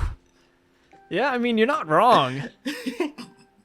It's pain, dude. I mean, I think Kid's gonna show out. I feel like in terms of like the 14 million options for the future, Kid joining Shanks would be like the worst option, not just for like the story, but just like for Kid, like, because when I said that, people were like, no, Kid's a real conqueror. He'd rather die than that. I'm like, cool, that's your guy. If you're caping for Kid, then you're caping for him to die right now, because there's no world you see him overcoming Shanks, and there's no world that Shanks loses to them, given even not just manga story, but like external, right? Like this is chapter 1 guy. like if we were talking about plot armor, Kid needs plot armor. No, Shanks has the plot armor. Shanks is the plot armor. He has the movie plot armor. Yeah, like he has like the corporate plot armor. If Oda killed Shanks after this, the corporate would come after him like, you need to retcon this ass. like yeah, you need to bring Shanks this back. We're gonna create a time machine, and Oda, you're gonna go back and fix this. Shanks has gotta win. Yeah, but like speaking Shanks is of so this profitable. though, you know how Law and Blackbeard, Law landed a Shock Willy and it did a lot of damage to Blackbeard and drew blood? Do you think there exists a scenario where Kid damages Shanks? Not like, destroying him or killing him, but like drawing a little bit of blood, or maybe doing what he did to Big Mom where he broke one of her bones. Do you think that would happen? I think that is, if Kid has to walk away from this fight losing, we got to give him one small W. And that's kind of a big one to ask for, right? Like, I'm going to the Shark Tank asking for like $500,000 for 1% equity. Like, it's not really going to happen. But do you think it's possible that Kid lands a solid blow on Shanks? What I see is Shanks, if anything, it's like Film Red. Shanks lets himself get hit, and it does nothing to him. Like, he's just, but then he could still acknowledge and be like, hey, that wasn't that bad. And that's a W for Kid. In my opinion, that's a W for Kid. If Shanks leaves the fight and he's like, this new era's quite powerful. Not bad. Yeah, he's you need some more not time. bad. Yeah, exactly. You need a little bit more time, but hey, respect. Now give me your Poneglyphs or die. Like, oh, what if Shanks leaves the fight and he's like, oh, you're not ready, Kid, but in 10 years you're gonna be even stronger than I am. Maybe you'll match up like to that. Luffy. Oh man. Oh, that'd be so That's disrespectful wild. if he scales him to Luffy. He's like, you're not even touching Luffy yet. I came to Wano and I sensed you in a corner crying. You know how Shanks has Luffy's bounty poster? Yeah. Imagine like after he beats Kid, he's like, Kid, this is what you should aspire to be, and he tosses the bounty poster on him, and the last thing we see is Kid's body on the floor and a Luffy wanted poster on his chest. Oh no, that would be so sad. No. Yeah, it's not looking great man. for Kid. It's like It's not looking that good. Yeah. I and it's not even slander. I don't think it is slander. I think it's just like realistically, like I don't think it makes sense for Shanks to exit the story, take an L in the story at this point. Like none of the context says that. In the Blackbeard Law situation, though it is parallel in so many ways, Blackbeard and Shanks, Blackbeard 4 pirates versus Shanks' entire fleet. That is not the same. Shanks versus Blackbeard is not the same. Like, we think Blackbeard is insane because he has 2 devil fruits. We don't even know what Shanks has. And I was laughing earlier because you know how like Kid didn't even see Shanks? Yeah. I was thinking about it like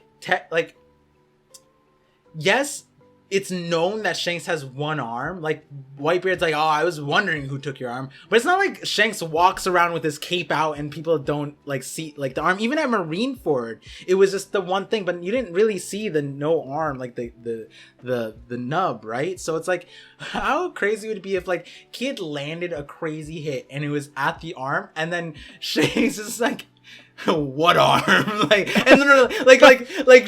like, I took his arm off, and then Shanks is like, I didn't have an arm. Like, dude, yeah. Imagine Kid goes in for an attack, and it's like he's gonna throw Shanks or something, twirl him around, and then he just goes for the missing arm, and he's just confused. He's like, what? Huh?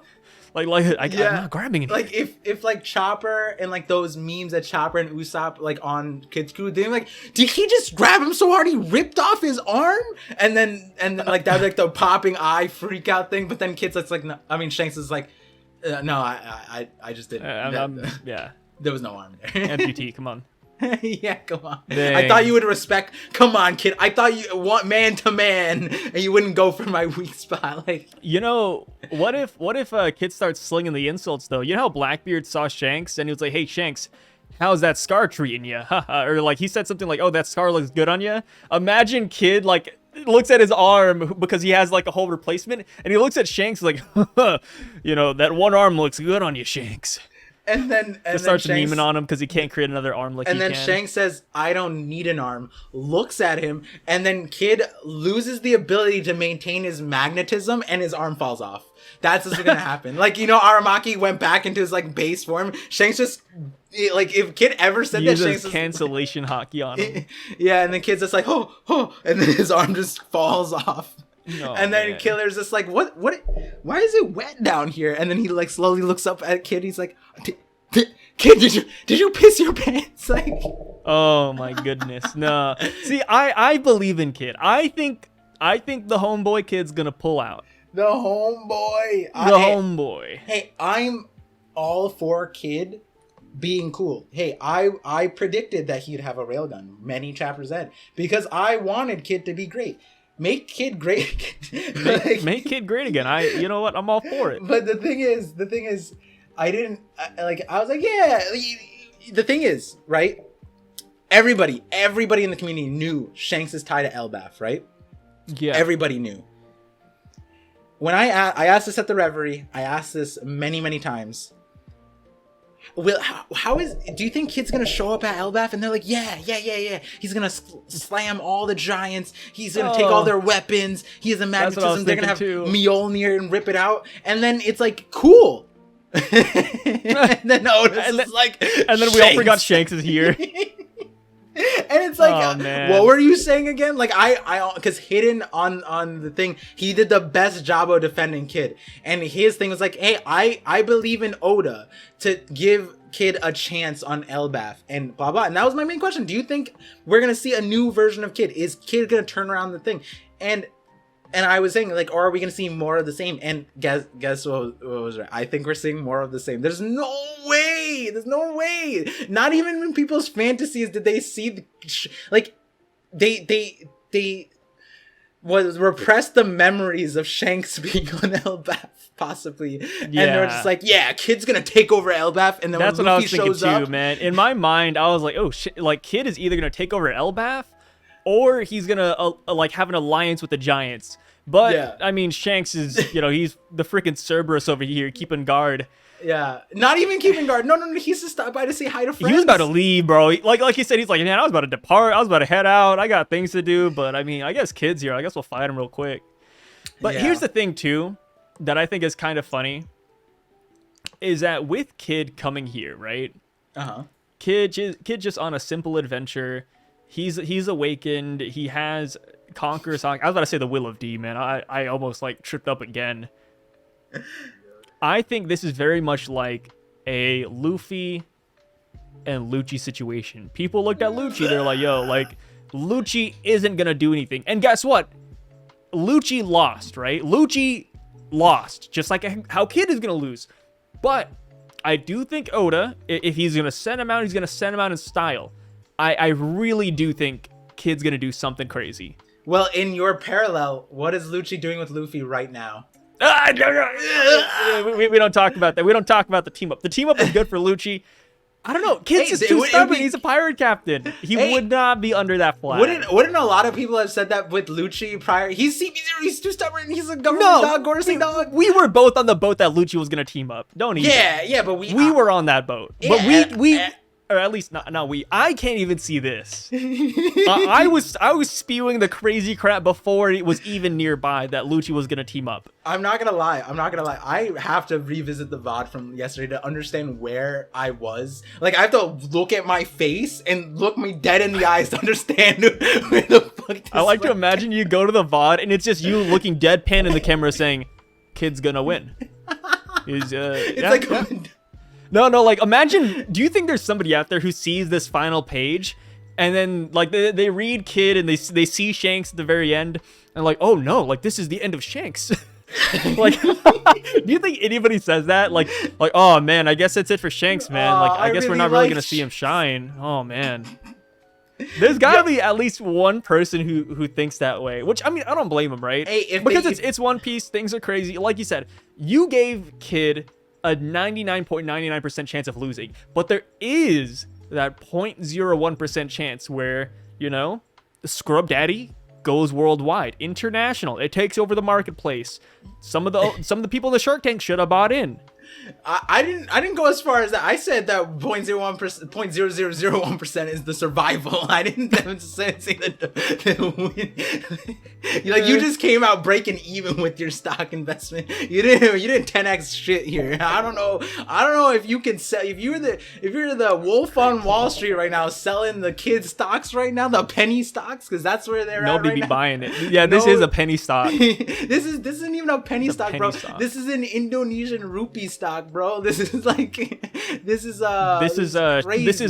Not Shiba Inu. I was about to say like Spike Inu. This is Spike Inu. If you guys are into crypto, yeah, it was a rug pull. Oh my God, You got rug pulled, bro. When you say it like that, there is someone caping for kid right now. I need to know.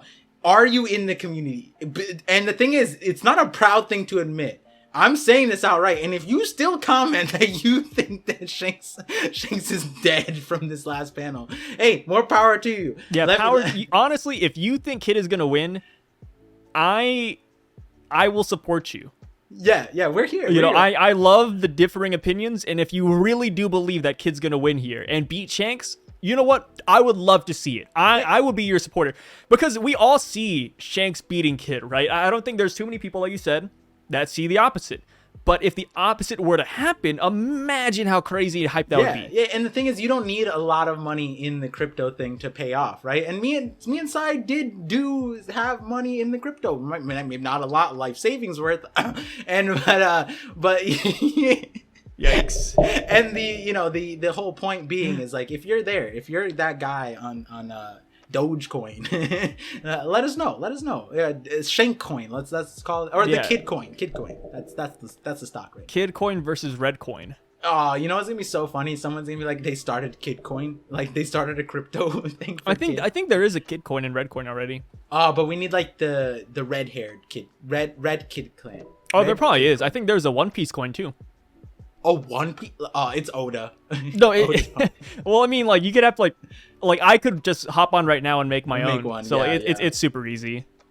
True. Yeah, I mean, I think we were healthy. There was like 10 different Squid Game tokens at the time. And they were all rug pulls. I think we diversified our portfolio of stocks after this chapter pretty well. I'm down for any possibility, whether it's Egghead, whether it's this matchup. You know, I'm open. You know, at this point, we you know how Dragon like looks at Luffy and he's like, hey, like, question the world, right? I'm done questioning. I'm just here to watch and witness. Yeah, I'm done. I'm a bystander now. I don't want to be in here no more. Get me out. Get me out. I can't wait. The thing is, the other part of it, just last thing, is like Oda, people, like, I still get comments on my clone. Oh, sorry. Oop, my bad. On my clone videos where people are like, oh man, clone theory this, clone theory that, and blah blah blah. It's so obnoxious. I'm like, you understand? Like, Oda like does brought clones here. Yeah, and he like, this is the entire series of One Piece is he does something crazy. We talk about it. We talk about it more on the break weeks because of how crazy of what he just left us with, and then we keep One Piece more relevant than anything else, more than even Oda. This Oda made four pages. Not even. Kid showed up for like 2 pages, and the conversations will last throughout the break week. And I already said, Kid's reputation, even if Kid's not dead, his reputation, it's dead. It's resurrected, murdered again. Like, it's going to be through the gulag 15 times by the end of this week. And Oda, in my opinion, is doing that on purpose. He wants us to make fun of Kid for a long time. Like, why else is he doing this? So final note here too. Do you think we're going to actually see the fight? Oh, man. I think we will, simply because it is structured just like the Blackbeard segment, where even like the final panel is very identical. Have you seen like the comparison? That's gross. Don't say that. That's no, gross. It is like the comparison, like the very end, we have 2 panels of the face shot. No, I know, and it's like it's kind of the same in a way. We even have the double page spread of like the pirates, Blackbeard clashing equally, and that was like, whoa. And don't no. It doesn't have to be like identical to the Blackbeard fight, but do you think we're just gonna see the fight though? it might be just like the Blackbeard fight where we leave like half on Egghead, a climactic, it's probably gonna be like that for sure. Like Egghead, right now it makes sense to break up Egghead in a little bit, because the thing is, why create a mystery just to solve it the next chapter, right? Yeah. The whole point of a mystery is to leave you in suspense. So what better way to leave you in suspense than to show you less of it, leave you pondering, give you glimpses, and then take you to somewhere interesting where you're not upset. And that is what we're doing here. And also distract you, right? Because a lot of it, things with mystery and even magic and things like that, like magician, like real world magician, it's a sleight of hand, right? It's a misdirect. So, we might remember, right? A lot of people, for example, forgot that Pythagoras' head detached, right? So when we did the detective stream, I was like, oh, Pythagoras lives easy because his head detached. But that was like 15 chapters of separation, or like 12 chapters, whatever, right?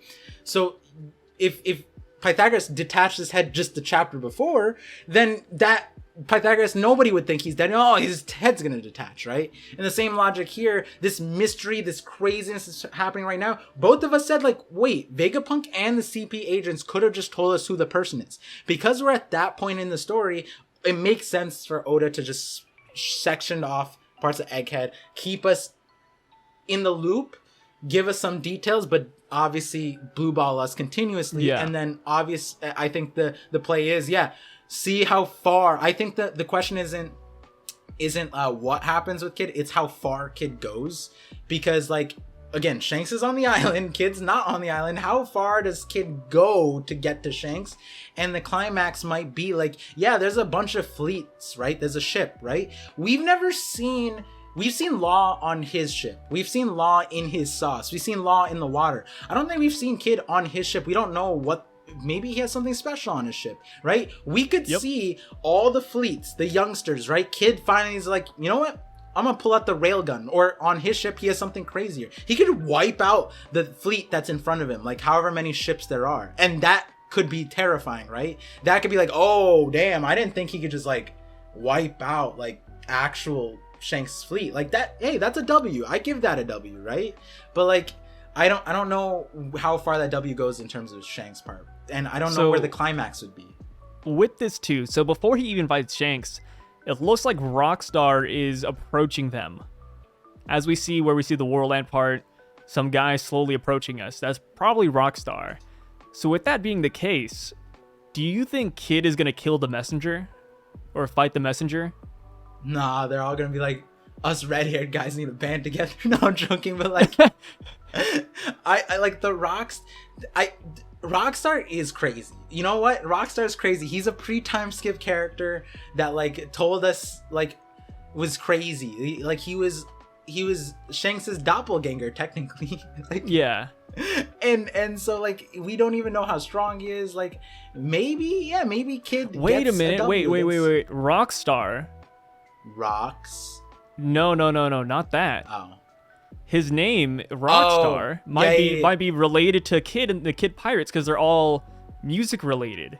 Yeah. Maybe Rockstar's maybe he was a mole for Kid here. People were saying that, but then why actually send the message to Shanks that Kid is on his way and he's fighting with the youngsters? I know, like he's the worst mole. He's kind of ruining the op, dude. People brought up the point where it's like Barto is also like a punk themed character, his crew as well, and Rockstar has the theme too. So it's like, maybe there's a Davy back fight. I don't know, but then how does Kid even win any of those, right? Like that doesn't even make sense either. Yeah, because Kid just says, Rockstar's coming up. He says there are several shadows of ships emerging from the coast, and some idiot is slowly approaching us. And that's yeah. You know what? You know how I want to end this? I want to say I am a Kid fan. You are a Kid fan. I'm a Kid fan. I'm a Eustace D Kid. Eustace D Kid. Eustace Kid fan. Eustace Da Kid. And I'm gonna tell you why. It's because of how fun the conversations are around him. Meeting on a Kid dude. has been so cool since day one, man. I am holding out for the day when he shows out hard. He's cool. He was cool at the beginning. I mean, when we saw him Sabodi, it's like, there's someone with a higher bounty than our guy? That's cool, right? Conversation. And then they even beat a pacifista, and it's like, yo, like, he's that guy. He's that guy. Yeah, and even now, he's not failing to give us conversations, regardless of what the conversations are. He's giving us conversations, and I love talking about One Piece. So thank you, kid. Thank you, kid. Thank you, kid. I'm a kid. No one can clip this. Kid is our savior. Anytime someone says we're kid haters because of this conversation, make sure you show them this part. Thank you, kid. Eustace, the kid. You did it, kid. You brought us, like, what? How long? 3 hours of conversation. Yeah, thank you, kid. This is by far the longest collab we've had. Yeah. And it's simply because the kid portion lasted almost 2 hours.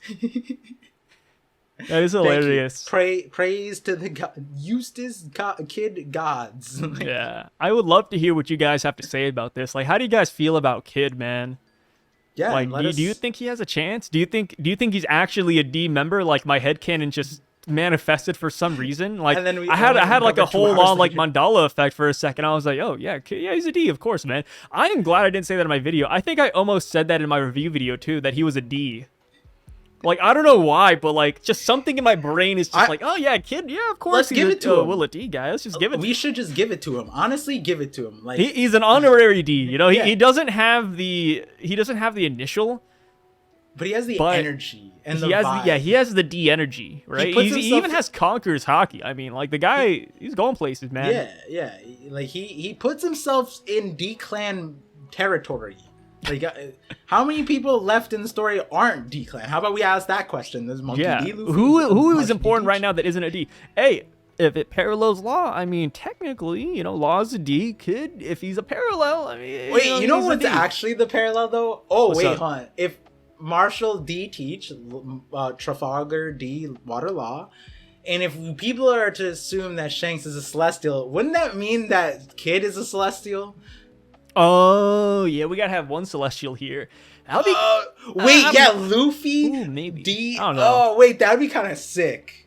If Kid was a celestial, but yeah, like a homing that's situation. a hard one considering where he grew up, though. No, but maybe he was like a tossed out baby or something. Yeah, like a homing situation. He was like a Doflamingo, but not Doflamingo. So we had two Ds over there, and then we have two celestials over here with Shanks and Kid. Yeah, and see, the thing is, the problem here is we're still throwing in headcanon. Yeah, we are. Yeah. Because I mean, we're all. I mean, I guess another big theory with Shanks is that he's the Figar land. He's a celestial. Which, I mean, we've seen him in Rijwa, you know, Oda teased us a little bit with that too.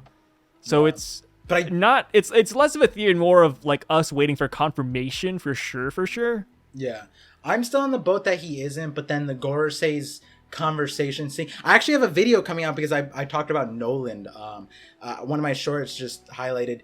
I completely missed this in the Noland backstory that Cricket says that his entire family for last 400 years vanished without a trace. And my Nolan video talks about how the entire Nolan backstory is orchestrated by the Gorosei. But if you add on that they vanished without a trace, the only time we use that terminology is with God Valley. And I'm like, yo, were they targeting them? And then you tie Noland to Figar land. Maybe it's like a similar thing where it's like they needed to get rid of these things. The only difference is Noland was, you know, in all regards, Noland was actually strong. Like in his timeline, storyline, we didn't see as much of it. You know, you could power scale against like this slash against what Zoro did in Skypiea. You do all that, right? But that aside, it's like maybe they wanted to get rid of Shanks, but they couldn't because of how strong he was and the position of power that he put him in. Because we do know that regardless of your lineage, they are willing to bend over a little bit. Look at Garp. Garp is a D-clan that they apparently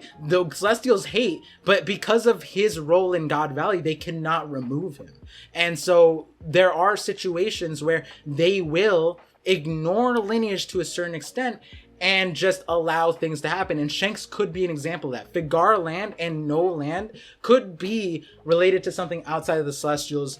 I'm just putting it out there because I know a lot of people think it is there, but there's always the option where it's not. And But if he is, then I would like it if Kid is a Celestial and he's like a homing 2.0 drop like kid. It could explain why he's like very aggressive towards civilians. Yeah, It's his celestial blood. Like, instead of, like, homing, like, Doflamingo hated people, like, civilians, because they were the ones who killed his family when he was there. But what if it was, like, the flip, and, like, his family just ended up, like, being pirates or whatever, and then the people killed his parents or some shit, and he's like, oh, I gotta be all pirate now and kill all the pirates, like, you know what I mean? Like, I don't know. That's all a I know lot is here, man. Interesting places. A 3 hour of a collab. Holy crap. Hey, this is gonna destroy my computer. Break week, yeah, break week. Hopefully you guys made it through to this point. I mean, I think it was a pretty fun conversation. Oh yeah. I mean, who doesn't like Lucci, Shanks, and Kid? What a Forgot his name group for a minute, of dude. conversation.